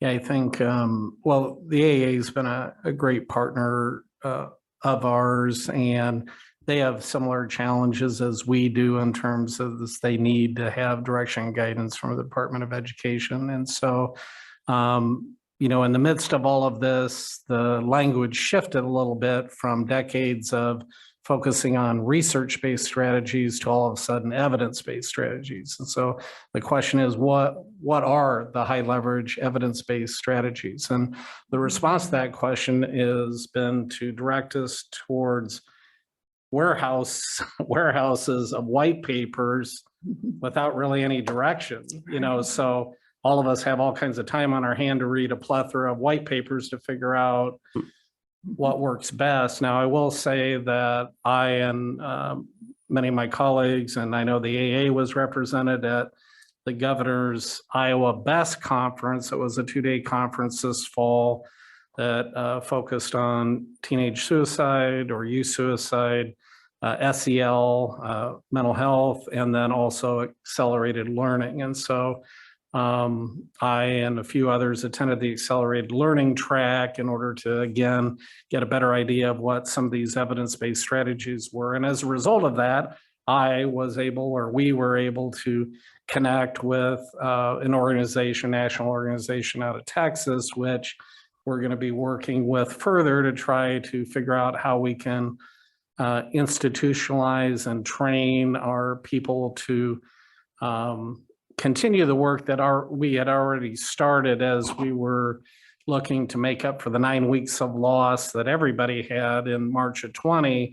But the reality is that we need to put practices in place that provide opportunities for that accelerated learning all the time, not just at one juncture, you know, based on 9 weeks, but all the time. And so, but it's just that, I mean, there needs to be a better balance between throwing it all on our laps and having us figure it out, because that's essentially what happened with the return to learn. We pretty much had to figure everything out with certain parameters, and now for accelerating learning and higher degrees of student achievement while catching kids up that need to be caught up, you know, it's pretty much being put all on our plates versus having some guidance and direction from the people that should be able to identify things that are high leverage for everybody, while knowing that there's individual differences that we're going to have to take into account too. But I've been very pleased with the partnership that we've had with our local AA. They've been really responsive to our unique needs, which has sometimes resulted in additional FTE being directed our way. They were instrumental in us developing a 3 to 5 year plan and SEL rollout, which really I feel is kind of a model for the entire state. So I have absolutely no complaints about our area education agency.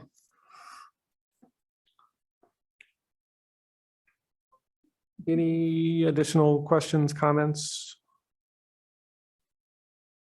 Anything any of our distinguished guests would like to say in closing? I'll throw in one final thing that stems back to what Sue was talking about, or Representative Cahill. When we're dealing with some of the issues outside of our area that's going on right now in Polk County, you know, I would like to say we're happy we're at the local level having these conversations, because we don't necessarily see things in the light, and we have to deal with a lot of things that are outside of our area. And, you know, when you ask us to talk to our legislative friends and or colleagues to keep some of these things out of your area, I would also like to encourage you here to talk to your colleagues in that area and say, hey, here's how we work with our legislators. Let's see if we can figure this out, so that way we don't have these push and pulls, because a lot of times we get caught up too in things that are out of our area. That I think that's a fair way to put it. So I'm going to ask kind of in return for the administrators and board members of this school to please reach out and say, hey, here's how we do it here. It's working well. So thank you. And I appreciate all of your work and coming through a very unprecedented time in our lifetimes anyway, and coming out doing a good job. So thank you. Thank you. Thank you. Again, I do want to thank you for the work that you do. And also the other night in East Marshall, one of the board members from one of the boards said, what can we do as a board member? And one of the things that we talked about was you being advocates as well through the legislative process. I think the three of us have all said, you know, give us a call, send us a text, send us an email, and we're usually pretty good at getting back to you pretty quickly. Also, you know, you have a range of people that you work with. Be an advocate, encourage them to contact their legislators. Most often it's not a scary thing. You get an email that just might say, hey, I wish you would support bill number, blah, blah, blah, or I don't think this is good for schools, this bill, blah, blah, blah. And I know that I keep kind of a tally mark to get the feel from people, from my constituents, to be able to feel what people are thinking. And so again, the encouragement on, if you've never been active in that way before, that is certainly a good way to make an easy step in. Our emails are all on the legislative website, easy to get to us. And again, we'll get back to you. Same with the phone call or something. We'll be happy to get back to you, but be advocates for what you believe is best for the kids in Marshalltown, because we know we're not a one size fits all throughout the state. And so be advocates and help us know what that feel is, what we can do for you. So thank you for what you do. Thank you. Thank you. Thank you. Okay, Paulette pointed out to me that we had a comment submitted for public comment via email that I overlooked. And so we're going to back up and Paulette's going to read that now.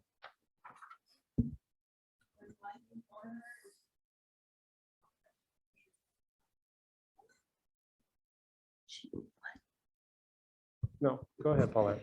Yeah, the email was received from Haley Williams and had 2 pictures attached to it also. And it states, "These here are a picture of my son's mask after 1 day of wearing. This is absolutely disgusting and not okay. This is so unbelievably unhealthy for these kids. Masks should not be mandatory for staff and students of any age or grade. Let our children breathe fresh air and let their immune system do its job. More sickness is going around because they aren't allowed to get any germs. And nobody should be mandated to get the vaccine. It doesn't even work, so it's a joke. My son absolutely will not be taking this vaccine. He will not be a test dummy for such things. His health is my #1 priority, and we are not risking it with this vaccine. It's hard enough making him wear a mask. I bawled after the board meeting. I was so upset. I don't want to ruin his immune system. This virus is a darn cold. The survival rate is better than the average flu, and yet nobody wore masks for that. And not everyone gets a flu shot either, and people don't cause such a fuss over that. I believe in the freedom of parents to make these decisions for their children. I just hope my input as a parent is brought to the attention tonight at the meeting. Thank you, Haley Williams." Okay. Mary, Amy?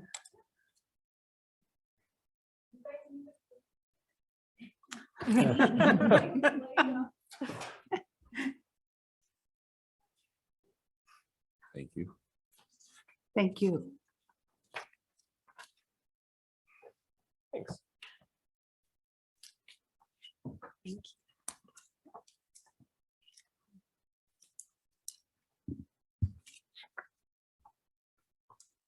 Hello, everyone. Hi, Miss Mary. It's very nice, and it was very nice to hear the presentation from Rogers as well as the last presentation. It was very helpful. I'm Dr. Mary Stevens, and I represent District 5 as part of the Central Rivers Area Education Board of Directors.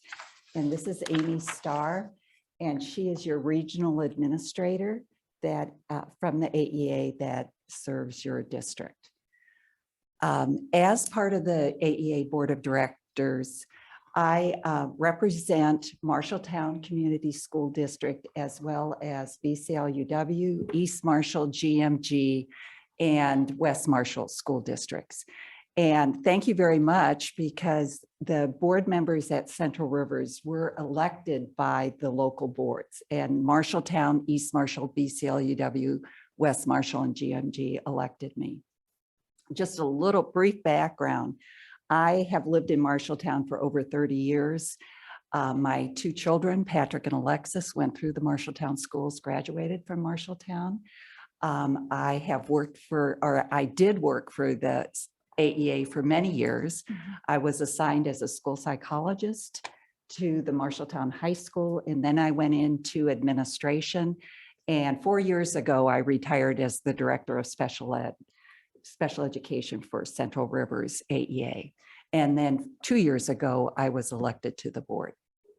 So I'm very happy to represent you on the board. And we are very happy to be here tonight to introduce you to the services that Central Rivers AEA provides. I know many of you are well aware of those services.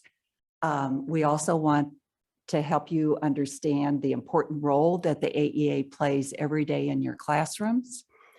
And to begin with, I want to play a short video, and it's a student from Cedar Falls who is going to provide an overview of the vast array of services that the Iowa AEA system as a whole provides. He provides a humorous overview of it. So here's the video. Education agencies have been here for nearly 5 generations of Iowa's area education agencies have been here for nearly 5 generations of our state students. To make sure everyone in our state, from birth through age 21, has access to the highest quality education.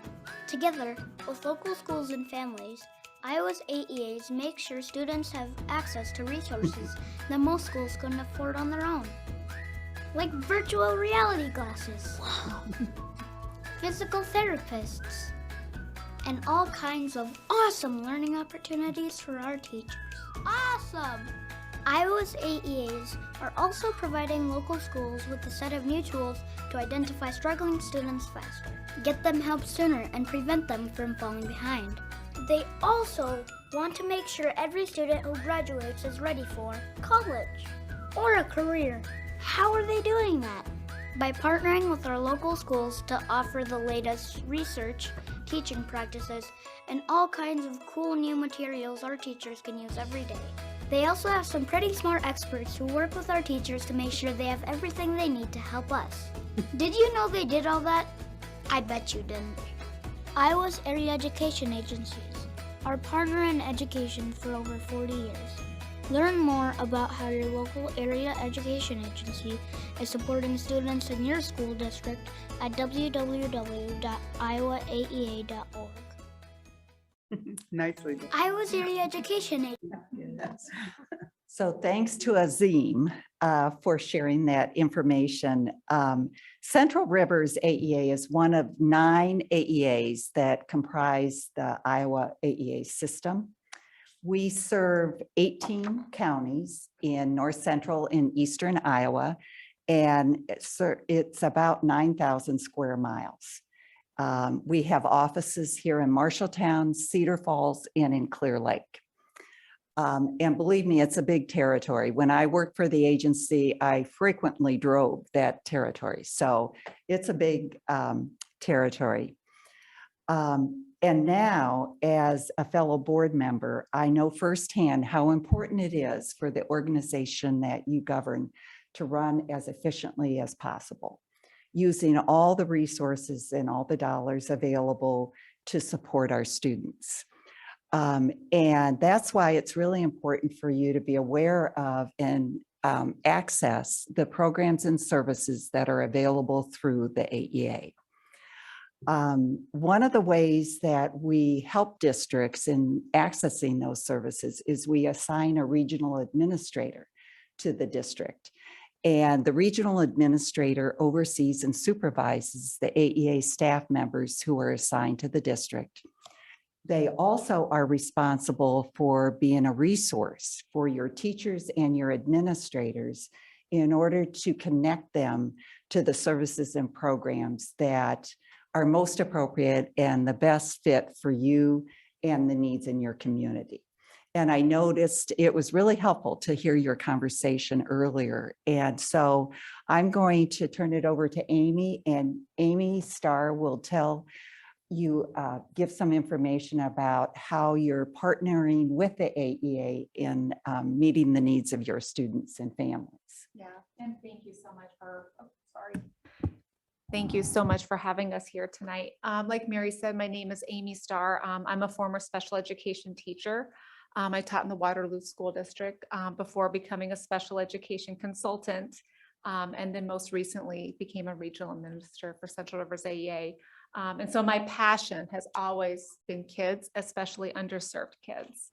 And so when I got the assignment to Marshalltown, I was thrilled. It is my honor to serve the district.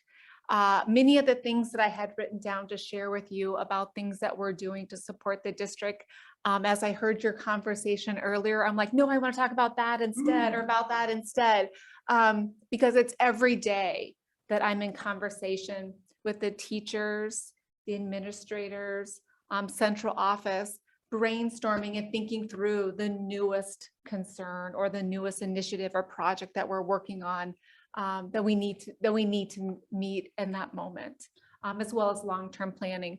So I'm going to try to talk about some of the things you talked about earlier. The dyslexia endorsement. We currently have someone on our staff right here in Region 9 who we are sending to Iowa City along with Dr. Deborah Reed to become a dyslexia specialist.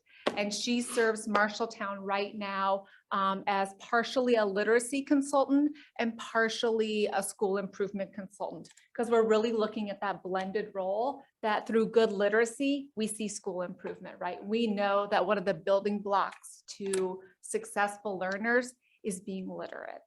And so now when you want to take that to that, how do we accelerate learning? We know that detecting early literacy concerns and difficulties, if we can intervene early, we can really set that trajectory for kids in a much more positive way.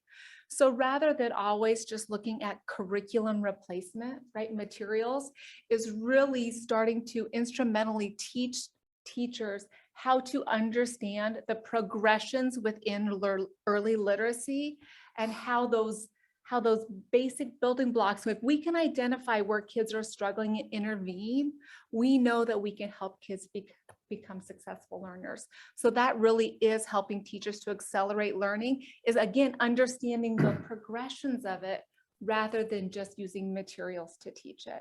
So thank you for bringing that. That wasn't even one I was going to talk about. So we're really excited about that. Danielle is her name, and she has one more year before that project ends. And then she will be transitioning into what we haven't quite determined what that's going to look like. What does a dyslexia specialist at the AA look like? Right now, we're pretty selfishly using her here in Region 9, which has been a blessing to the district. But what that will look like in the future, we're kind of waiting for, again, the Department of Ed to articulate as well. Other things that we're working on, we as the AEA are a sub-grantee to your Title III funds, which support your EL or your English language learners. And so through that, we get a lump sum of money that we disperse then to districts to meet their EL needs. We have identified Marshalltown as a district that has a high need to support their EL students. So we have tagged a large portion of that money because we believe Marshalltown needs that money. And so we have begun having conversation with Theron and Shauna and other people on the team about how can we start to think about maybe some long-term planning. If we can plan for a certain amount of dollars, what are some long-term plans? Where can we really start to make some instrumental change and really benefit the lives of students?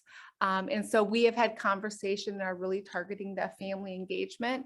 And again, working to support the district and how those funds can be used to really engage families, because we know when we engage families, kids become engaged, and that helps them become successful learners. One of the largest things that we as an AEA do for school districts is the child find process. So that's detecting and finding children with disabilities. And so a large portion of our staff are special education staff.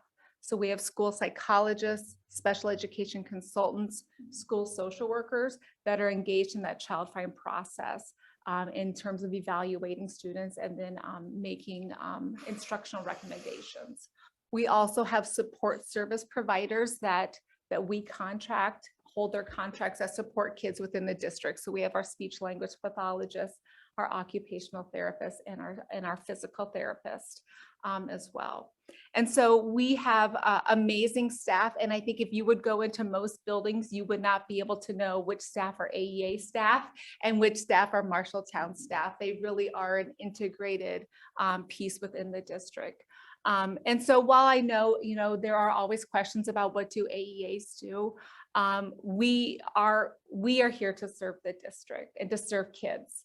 And so I hope Theron, Shauna, Matt, any of the people that we work with can attest to if there is a call for a need, we are always there to respond alongside of them. Oftentimes, we don't know information any earlier than the district, so we're kind of searching to see who can find the most recent email or find something that may have been published on the Department of Ed website. But we're always there for one another and for the purpose of kids. That's why we're all here. And so I am thrilled to serve Marshalltown School District and just appreciate your time and all that you do to serve the kids as well. Well, Amy, I'm glad to hear that you're a consultant and we're a special education teacher. My first AEA consultant set the trajectory for my career. She introduced me to evidence-based strategies that she had learned from other teachers because at that time, consultants went to varying schools. It was early in special education. So when she would find something that was working in another school, she would bring it to me and show me how to use it. Had an immediate effect on my students and their success. And so I really appreciated what she did and I appreciate what you do. I actually have to leave at 7 o'clock. Okay. I won't take it personally. Thank you. Thank you, Mary. Well, thank you, Yes. Amy. That was a great example of the services that are provided through the AEA partnership that the AEA has with the district. This next slide is just a quick reference on how AEAs are funded. And as Amy mentioned, that we have a lot of support staff and about 80% of the resources at the AEA go to special education. About 13% go to educational services. Oh, thank you. And about 7% go to media services. And also within your folder, there are a couple brochures that explain a little bit more about the AEA, Central Rivers AEA, and the services that are provided. So we hope that with this information, you have a better understanding of the value of the AEA and the partnership that we have with the district. And we are very open to take any questions that you might have. Questions from the board? You mentioned several different services and skill sets and how you work and interact with the schools. Are there any services or skill sets that we're not taking advantage of?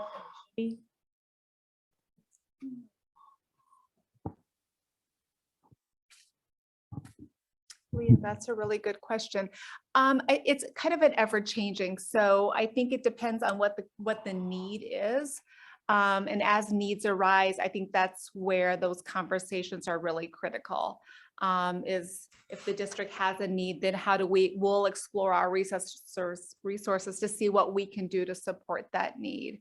And it's ever changing. I know recently in media, the last year they sent out a survey to many districts to see what were some of the largely utilized services.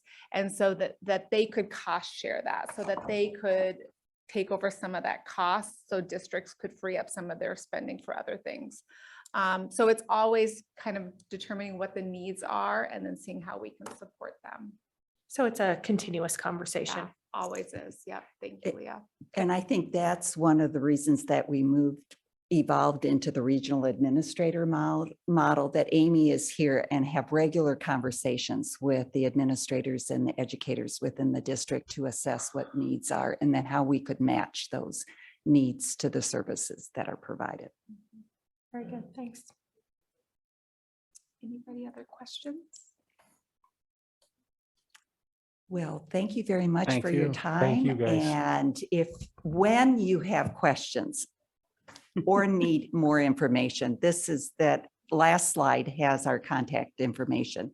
And you can always contact Amy or feel free to contact me as your board representative on the board of directors for Central Rivers. So thank you very much. Thank you.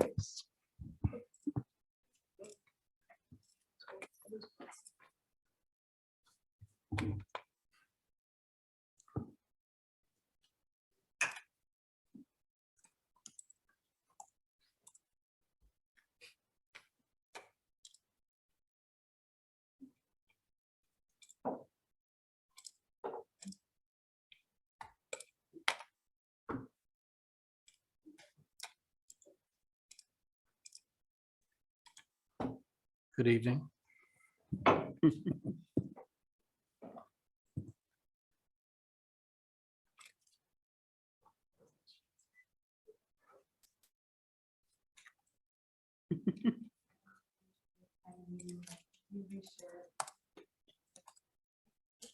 don't think I did, but it's the same one.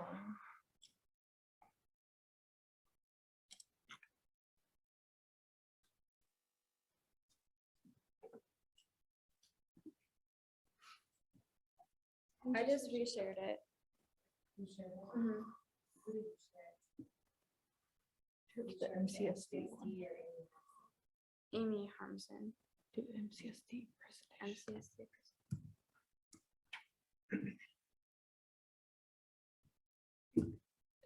Okay. Here we go. Okay. So today I'm Taylor Jones, and then to my right is Phoebe Hubinson, and then you.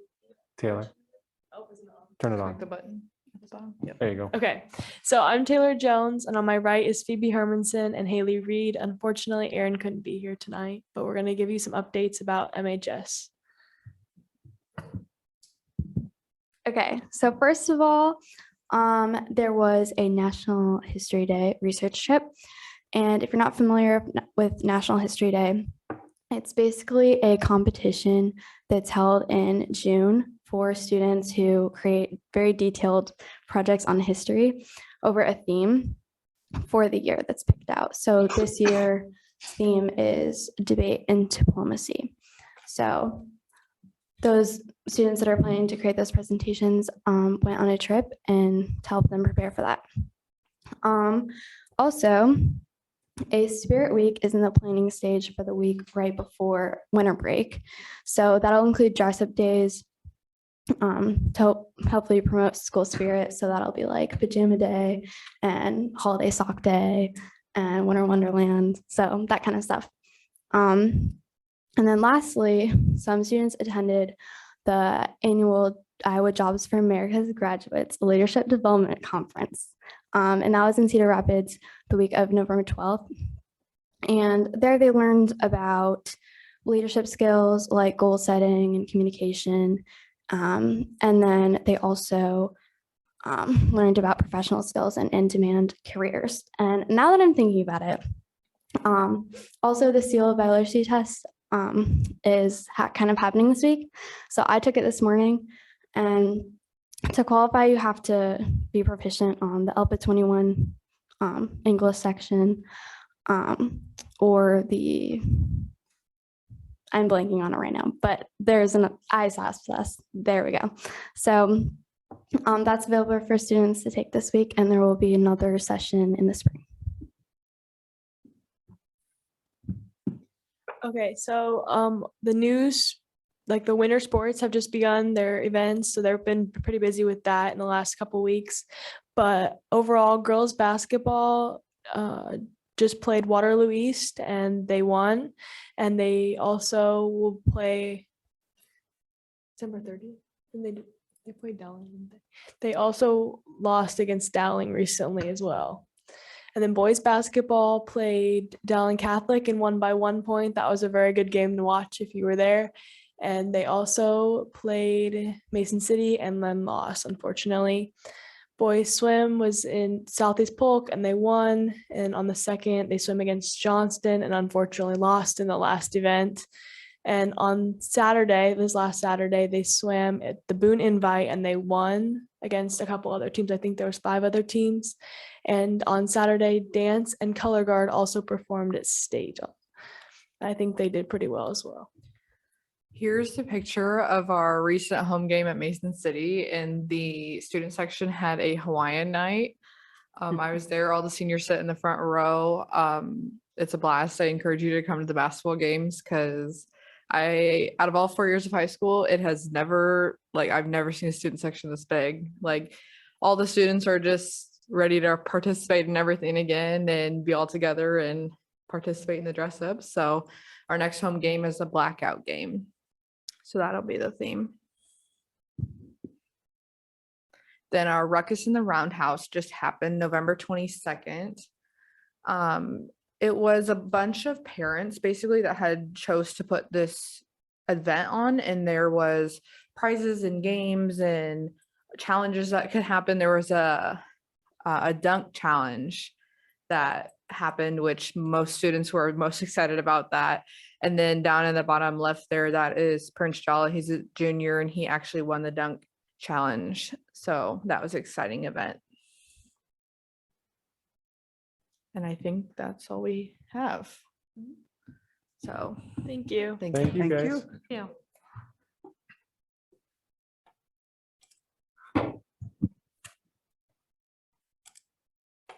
Dr. Shuey? So you'll recall that back in November, I believe it was the first meeting in November, we spoke to you about President Biden and OSHA's general rules as it related to some OSHA compliance requirements that they were intending to implement. Things really happened pretty fast and furious prior to that meeting. Things were changing daily. And the board had chosen to put a hold on moving forward and basically pause to wait to see how things would play out given some court rulings that have been happening.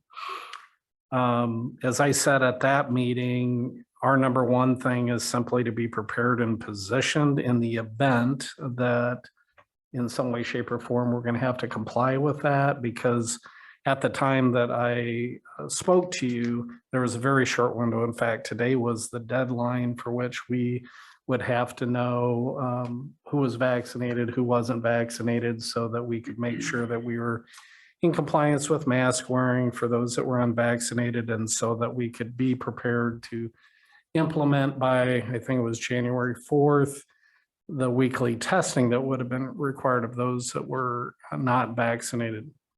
Just to be crystal clear, at no time and no place have we ever said we wish to mandate everybody be vaccinated. That is a personal choice. And unless something changes with the federal government, it will continue to be a personal choice. What we said was that we were wanting to implement policies to provide for that personal choice by letting people know what the reality would be if they were vaccinated and what would need to happen in order to be able to be at work if they were unvaccinated. And that still today, I think, is our biggest challenge, because until we know for sure who all is vaccinated versus not vaccinated, it's very difficult for us to pre-plan to determine what's going to be necessary in order to implement, particularly the testing phase. JBS has been implementing this process for their own purposes for a couple months now. Emerson, Lennox are already moving down the road of identifying who's vaccinated and who's not vaccinated. MCC Iowa Valley did this a month or more ago. What I would like to recommend to the board is simply get us in a position of being able to plan, to be able to figure out what it's going to take if we have to implement this general rule from the testing end of things. We need to have more solid numbers than we have to determine, is this something that we can do in-house with the professionals we have, assuming that we can get hold of the resources needed to do it? Or is this something that we're going to need to look to go outside, such as Lennox has done, such as JBS has done, to partner with someone to provide us with that service and to budget accordingly with our ESSER dollars for that. So the recommendation that I have before you is exclusively for us to get a better handle on who's vaccinated and who's not, and to have proof of that vaccination, so that in the event that this rule goes into effect, that we're already well positioned to be able to implement as quickly as possible to meet those deadlines, and that we can directly communicate with people what their situation is in terms of what they need to do. I will also say that in the event that we would have to implement these rules, our intent would be to make the testing as accessible as possible by having it within the confines of our district, not forcing people to find their own testing center. And we would also intend to use our ESSER funds to help pay for that versus make the employees carry that burden. So we're trying to do everything within our power to make it as employee friendly as we absolutely can, assuming the worst case that at some point we may have to implement this. Whether people are for it or against it is really kind of beside the point. I'm just saying we need to be prepared in the case we have to implement it, because it will be a heavy lift for us, even though we're a relatively large district. And that has been evidenced by what JBS has already been doing in terms of trying to provide a safe workplace by doing these things. So it's great that we have partners, business partners within the community that we can learn from and gain from in terms of figuring out how to most efficiently and effectively do it. So what we would like to do is to offer a $150 gross pay incentive to all of our employees who are able to provide for us proof, which is essentially their vaccination card that can be copied and scanned and sent to HR, so that we can get a better handle of who is and who isn't. We know that a majority of our employees are vaccinated. We probably had roughly 80% of them come through our own clinics that we hosted, which was a tremendous response. We know that there were some more people, and this was last spring before we had turnover this summer, who were eligible and received the vaccination before because they voluntarily offered that up to our school nurses. But we do not 100% know, nor have we ever asked for people to identify whether they have been vaccinated or not. So the $150 gross pay incentive is a nominal and a reasonable incentive in order to do this for us within the next 2 weeks. Essentially, we'd like the board's approval to go ahead and communicate that with our staff and move forward with it. Other questions for Dr. Schutte? Yeah, a question I have is confidentiality, safety. What are we doing as a district for the people that decide to volunteer this over this type of information? Yeah, school districts for all ages have had confidential personnel information from employees, as well as health information from employees. We're held to the highest standards of confidentiality relative to that. That's why I've been working with Nora, I've been working with Amy, been working with our school nurses in terms of trying to figure out what the most direct way for that information to be shared with our human resources department that houses those personnel files, and to have it kept in a confidential file. Okay. So, and again, this is volunteer. yes, it's voluntary. I actually got the idea from Iowa Valley Community College District and MCC, who implemented this over a month ago. Okay. I think this is a great idea that we're planning going forward. Other questions?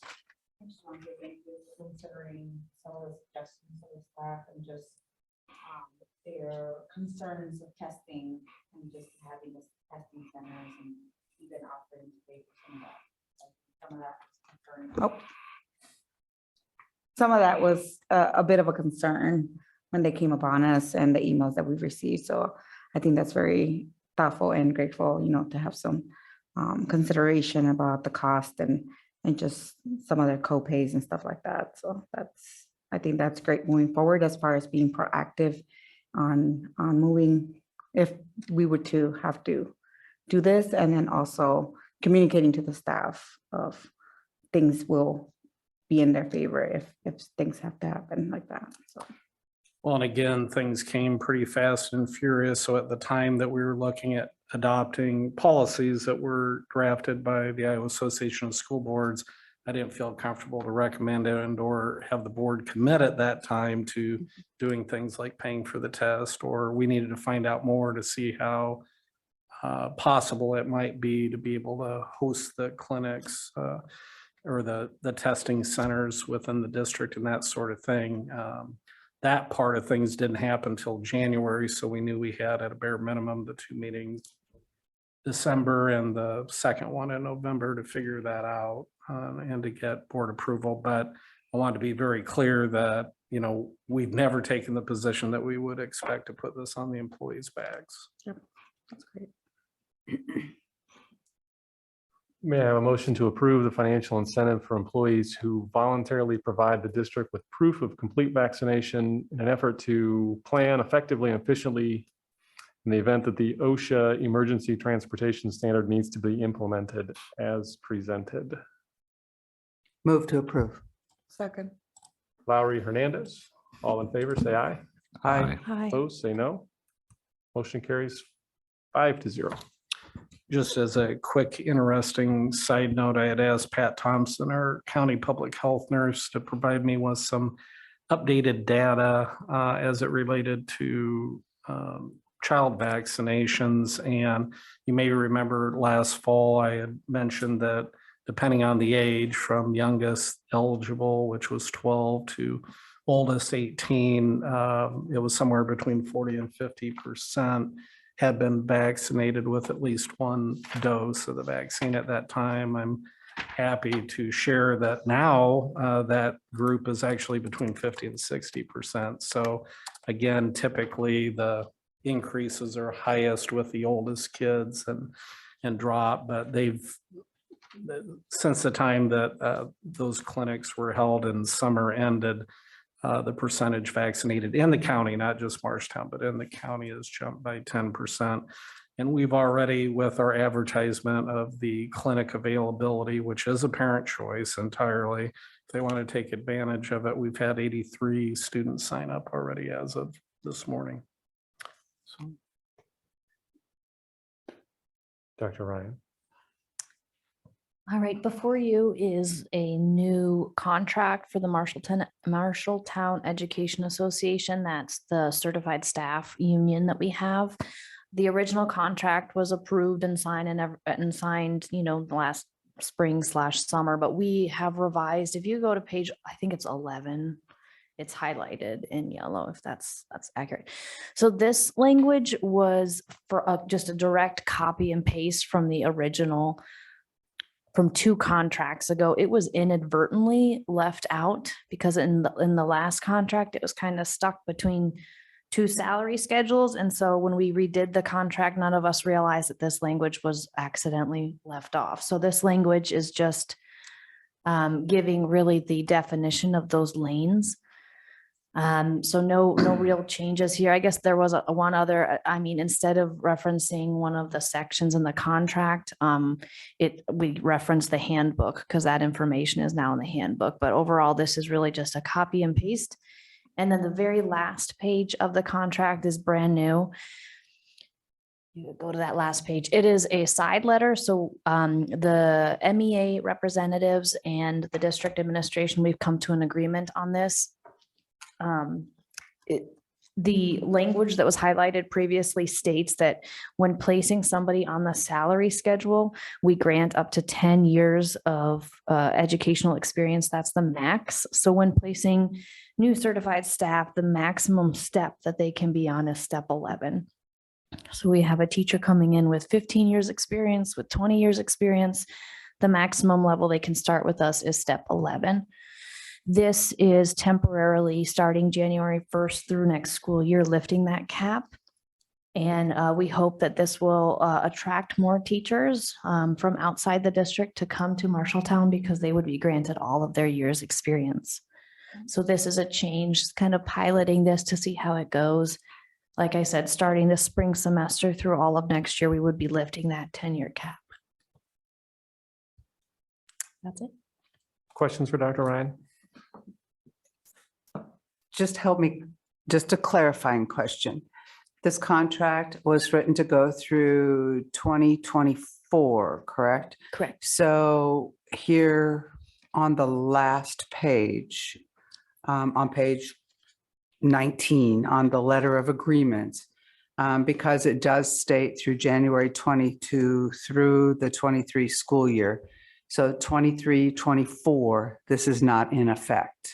Correct. As this letter states, it's just through the end of next school year. So unless there's a new side letter that we would ask for approval for as of right now, yep, the 23-24 school year would go back to the language in the contract. Okay, thank you for the clarification. Other questions? And why are we deciding to have this be different from the rest of the contract?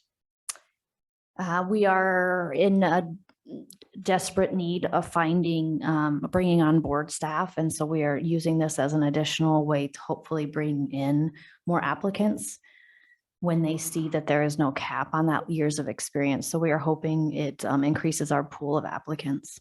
One method we're trying. And it's a shortened amount of time because we just don't know how it's going to go over. We don't know how it's going to go over, and we also, I mean, we'll need to reevaluate, you know, the financial implication, because this would be extremely costly. Okay. Potentially. Potentially. Dr. Ryan, I was kind of studying the numbers of this next year concerning is where a new teacher versus maybe a 20-year teacher would fall. We're talking a huge spread. Huge. And my concern would be, are we advocating for teachers 20, 30 years out, closer to retirement, come to Marshalltown as into their career, or we want to advocate earlier on? And one thing I guess I have a question with this, and I get we're trying to pilot this possibly, is in the business world, we have recruiters, right? And they'll call on maybe new teachers, existing teachers. Has that been done in the school systems in the state of Iowa before? It's interesting you asked that question. Just last week, I was in a meeting and there were two very large districts, one being Ankeny, hiring recruiters. They said it's something that's done consistently in the private sector. A recruiter, that's a typical position, but it's just not done in the school system. And they are seeing the need. And so they are posting for recruiters to work full-time for the school district. And in Ankeny, the position starts at 80,000. So it's quite a high salary job. That is not something that we have done here. And within our office, that is, we do our best with the time and the resources that we have. We also have great recruiters in the sense, and our building administrators too. They're on the ground recruiting, but we do not have a dedicated full-time or even part-time position for that. Boards typically, as Marshalltown has, contract with such services for the superintendent search and position, and sometimes for some other administrative positions. For example, we invoke the services for the director of learning position because of the timing and the importance of getting that position filled. But regardless, generally speaking, years of experience also lends itself to possible increased quality of service and readiness in order to teach versus, an entry-level teacher. It doesn't always guarantee that. We're still going to use our screening processes to differentiate between good and great candidates, not to bring anything in less than that. But this is a unique situation and opportunity where we can potentially have people interested in coming to work for us that normally couldn't, because it wouldn't be cost effective to do so. And essentially what we're doing is we're giving up what would otherwise be turnover savings from year to year by having the more expensive people retire and closer to entry level come in. We feel like we're in a strong enough financial position that we can certainly do that for a year and then evaluate whether it's something that needs or we want to continue. I would not want to commit to it long-term at this point. And I'll say, just for a really quick example, I had a teacher probably 6 months ago reach out and ask, what is the maximum number of years that you recognize? And I explained that the contract 10 years is the maximum that we can grant. So step 11 is the highest step you could come in at. And her family is moving to Marshalltown. And she said, that's too bad, because I would then continue teaching at my current district and do the commute. So she may be an example of somebody who potentially would be interested in coming here. Obviously, this is a short term. We're trying to fill that gap, but what are we going to do long term after this? I think it's really going to depend on if we see major results through this or not. I don't know if we can answer that right now. We'll reevaluate, I think, next year about this time. Okay. we're trying to grow our own with our own program in conjunction with a partnership with MCC and Buena Vista University. So that's one thing that we started implementing about 2 years ago to increase the number going into education potentially, and also increase the diversity of our potential future workforce. And William Penn will be on site offering a session to all of our employees. I will be emailing everybody in the next couple of weeks, but William Penn is going to come for any employee who's interested in learning how they can become a teacher while maintaining their full-time job. And so that's another way that we could potentially grow our own. And so they'll be here in January. What are we doing with graduates? Are we incentivizing them to come back to Marshalltown? Do we got any programs? To Dr. Schuette's point, we do have a grow your own program that is for high school students who are interested in education. We also, if you are a graduate of Marshalltown, you automatically receive an interview here. And so that's one way to really get your foot in the door. And we are going to continue with William Penn and BV, looking at ways that we can continue to get our students credits and interested in the profession and things like that. Do we have anybody dripping on these candidates that go through these type of programs? Do we have any? Dripping, keep calling them, call them checking how they're doing. Yeah, Jamie Anderson is the teacher of the Grow Your Own program, and she does a phenomenal job at the high school keeping in touch with those students, because that personal connection and that frequent contact, I think, is really valuable. And they're like, they can see, wow, Marshalltown's still checking up on me. They're interested. She does a really great job at that. Right. As does Principal Wyant.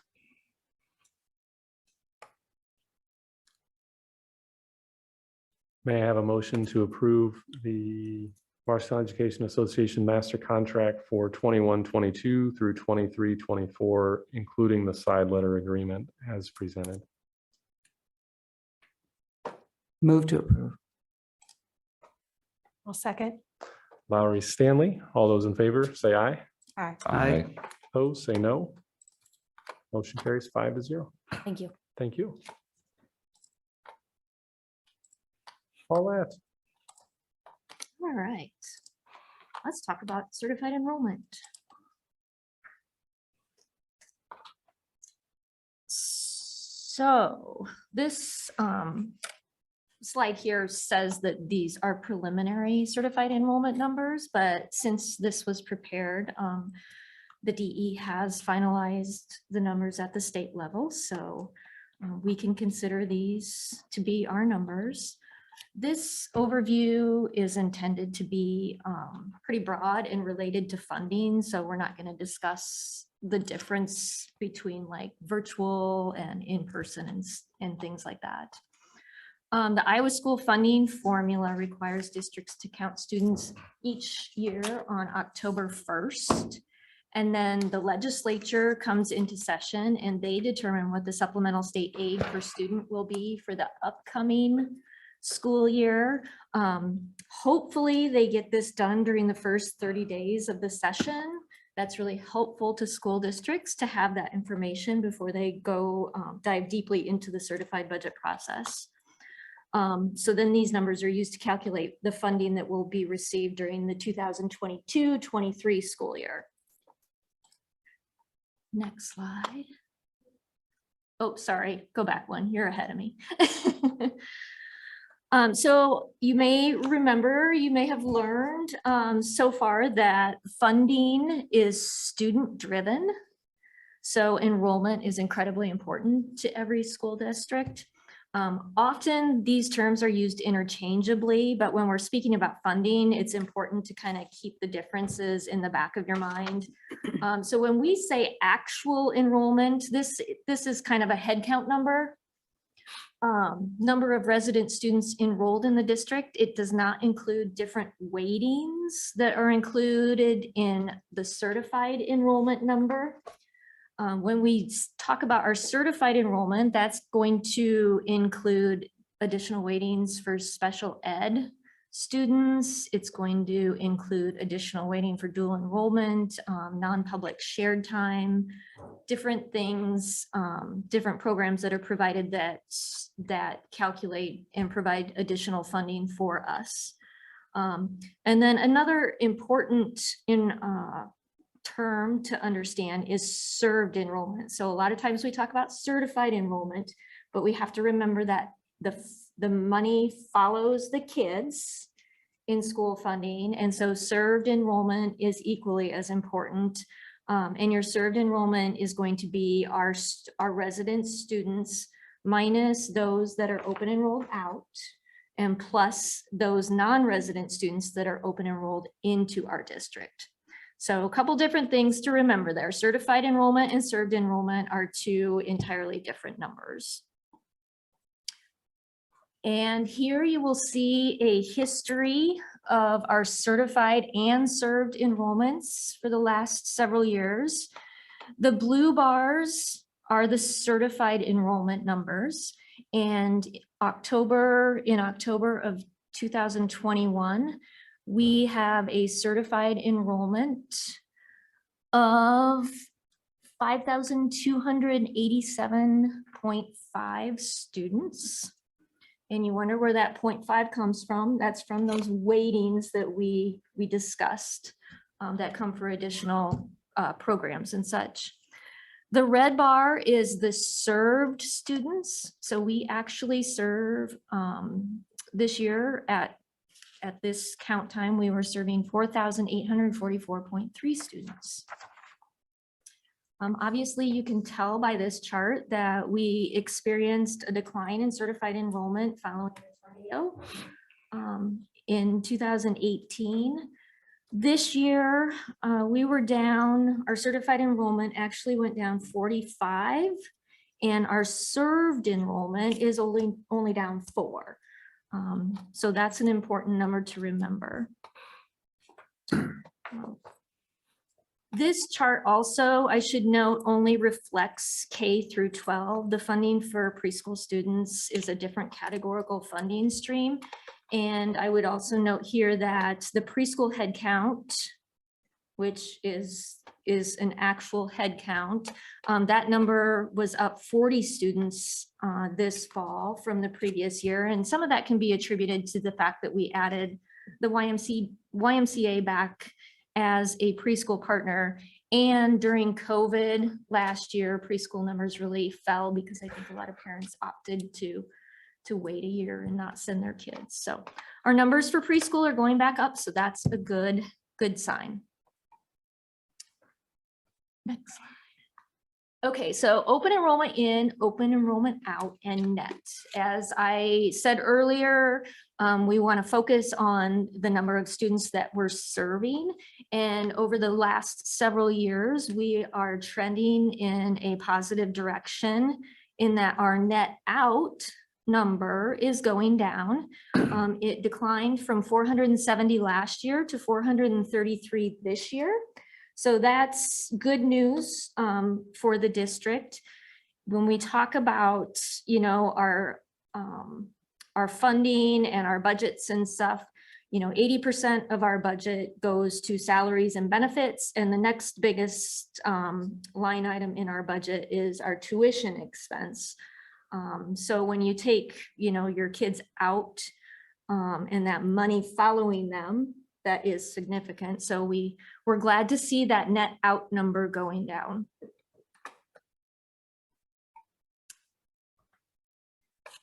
The K-12 enrollment by level, this is just a quick breakdown to show you, how our students' populations are moving through the different levels.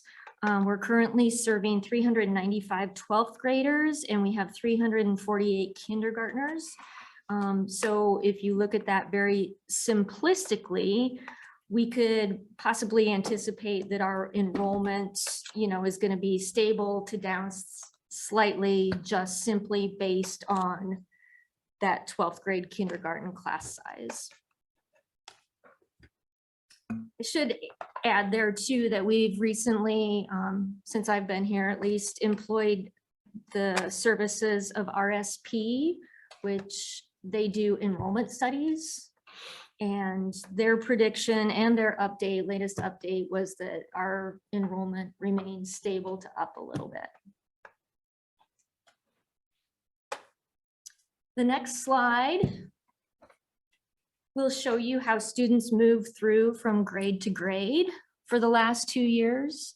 So you can see that for the 2021 school year, for example, we had 369 students that were in 11th grade. And in 21-22, for the 12th grade, we have 395 students. So we picked up some students between those 2 grades. Some years, some go down, some go up. So you can see how our biggest classes and our smallest classes are moving through the system. And what does this mean for our district?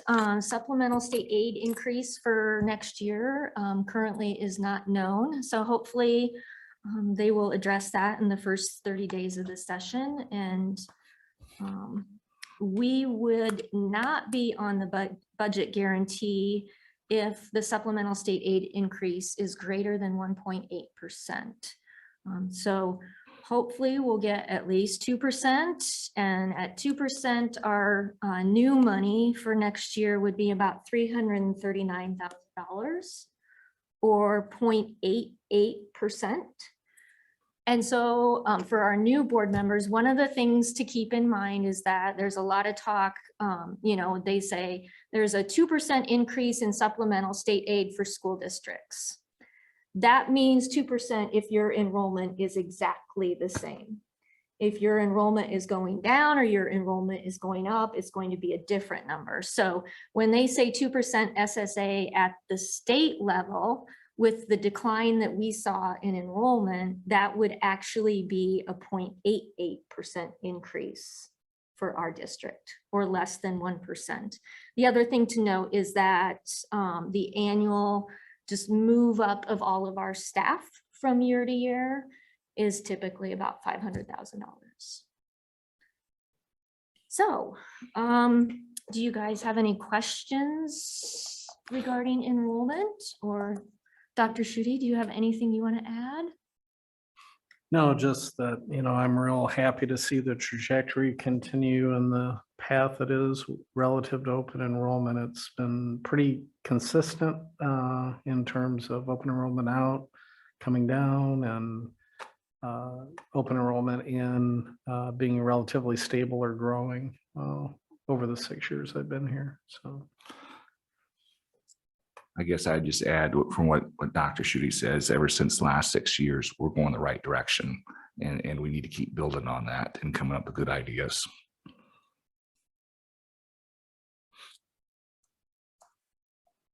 Okay. Thanks, Paulette.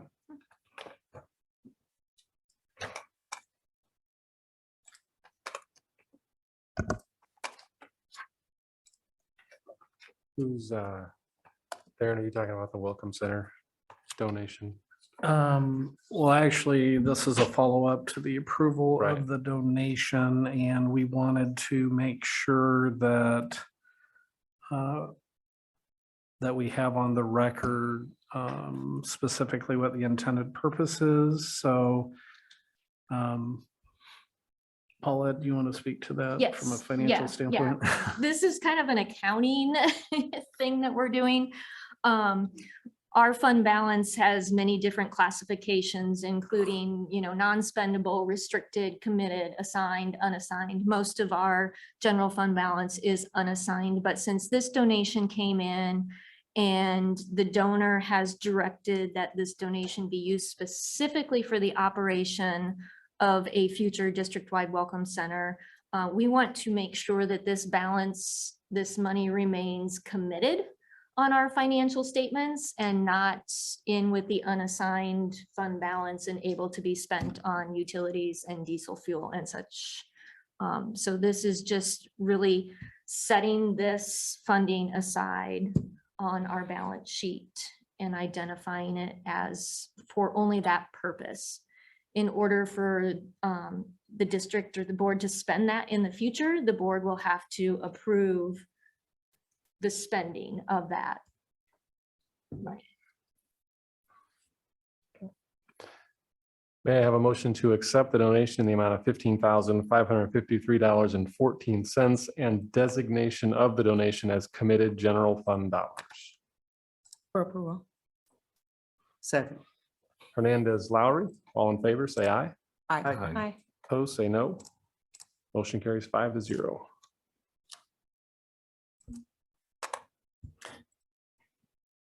We made it there. We're an hour late, but we made it to policies. So the policies that are here for a first reading, 404.1 employee conduct and appearance, and 407.3E1 application for retirement. These were presented to you at the last regular board meeting. There have been no adjustments since that time. I would recommend board approval and waive the second reading. May I have a motion to amend 404.1 and 407.3E1 and waive the second reading? Move to approve. I'll second. Lowry, Stanley, all in favor, say aye. Aye. Opposed, say no. They are amended 5-0. And then I had the initial review of policies. So I've got 404.1R3. That needs to be renumbered, and there's no substantive changes to it. It just needs to be renumbered and add some references to Chapter 26. Otherwise, it aligns with the Iowa School Board Association policy. So I recommend that one be marked as reviewed.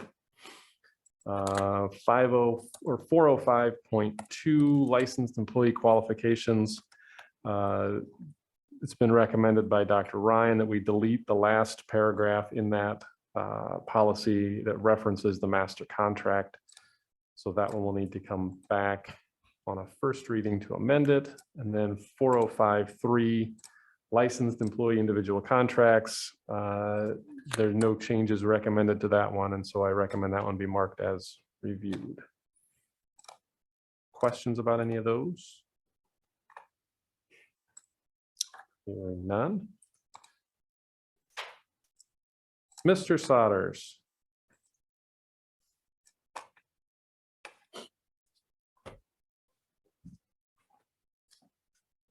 Good evening again. Good evening. So tonight I just wanted to share briefly some of the work. Well, all but two of you were, I think, here when we approved a new website to replace our current one here coming in the spring. I just wanted to share a little bit of the work going on around that. So the primary work that I have been directly engaged in has been organizing kind of, and it's a lot to organize the files, the pages, all the different minutia of what makes up our current website. So that's taken a decent amount of time to do, but I feel like I'm feeling good about where that work is. I think by the time we start to migrate those files, we'll be in really good shape, and that process will not take nearly as long as it could if those files were not prepared ahead of time. And then the other big part of the work right now is just really just finalizing. I'd like to get at least one more parent, ideally someone who can give us, some voice from a diverse background as a parent. I feel good because we have 3 students, various ages, who have said they'd be happy to join the website task force. And 2 staff members have also said they are on board for that, as well as the leader of one of our community partners, Vision Marshalltown, Kylie. And Kylie also is nice because she's also a parent. So yeah, that's going very well. So I just wanted to it'd been a little bit since I'd given you an update, and so I wanted to make sure you guys were abreast of all of that. Thanks, Adam. Thanks. Reminders, Karina, you've got policies for our next meeting, which is December 20th. There are some upcoming committee meetings, internal communications in a couple of weeks. The Equity Committee meeting has meetings coming up in February and May. Teacher Quality meets in January and May, and the SIAC Committee meets in February and April. We've got updated board member committee representatives. I'm not sure that everybody got all of their top choices, but everybody got at least one or two of the things that they wanted. Everybody's on at least 2 negotiation or meet and confer groups. And then, as you saw in reminders, there's meetings coming up for some of those groups. Some of those groups sort of meet on more of an ad hoc kind of basis. So if there's a reason for the finance committee to meet, for instance, Paulette will notify everybody and schedule a meeting. Those sorts of things. I guess questions on committees, committee assignments. I do have one question. We will be notified then by the folks who are leading these committees with regard to when we would be meeting. So for example, Marshalltown Public Art Committee. They know to contact me the next time they have a meeting. They should. Because they're kind of outside of the school district. And so, got it. Okay.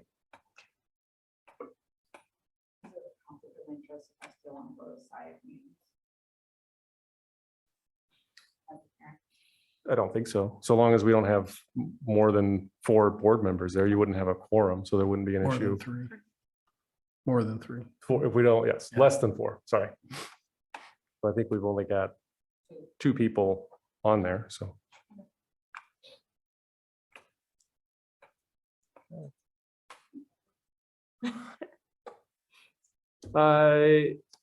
Any items that anybody would like to see on a future board agenda? If not, but reach out to Farron or myself. And with that, I guess we'll close the way B always did, which is, what have we done tonight to improve education for the kids in Marshalltown?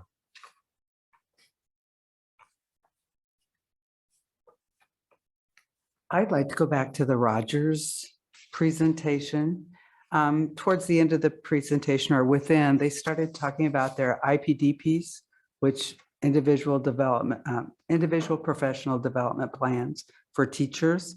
And all of the Rogers IPDPs are aligned then to responsive classroom, which allows them to be a learning community together, and that will only help with the implementation as well as camaraderie within the building as a learning PLC, just a larger PLC, professional learning community, because they're doing the same thing. And I think that only benefits kids when we're focused and move forward together. I think having having both the legislative and the AEA here, I thought it was really nice how those 2 things dovetailed together. So I think they got a little bit additional, the AEA especially got a little bit additional benefit out of the meeting tonight. But, being able to put forward our ideas, plans, needs in front of those organizations and individuals so that they can know how to prioritize what our district needs moving forward. I mean, I think that was a great opportunity. So thank you for hosting or, inviting them to come, even though made for a little bit of a longer meeting. I think it was very good. Together, yep. It was probably one of the richer discussions that we've had when we've done this. And to Senator Edler's comment, I mean, the nice thing is that we can have rich discussions and agree to disagree and walk away and still turn around the next day and reach out to one another, which is, I think, really valuable. And so they, particularly Sue and Jeff really represent us for the most part. Dean is a little bit on the outside and more towards the east, but they've been great to work with, and it's great to have people that you trust and you can reach out to there. Okay, Mark, is everybody here? Okay, we're gonna take 5 minutes to give everybody a chance to leave, and then we'll come back and do our next session. Yes, you have 5 minutes to get out there.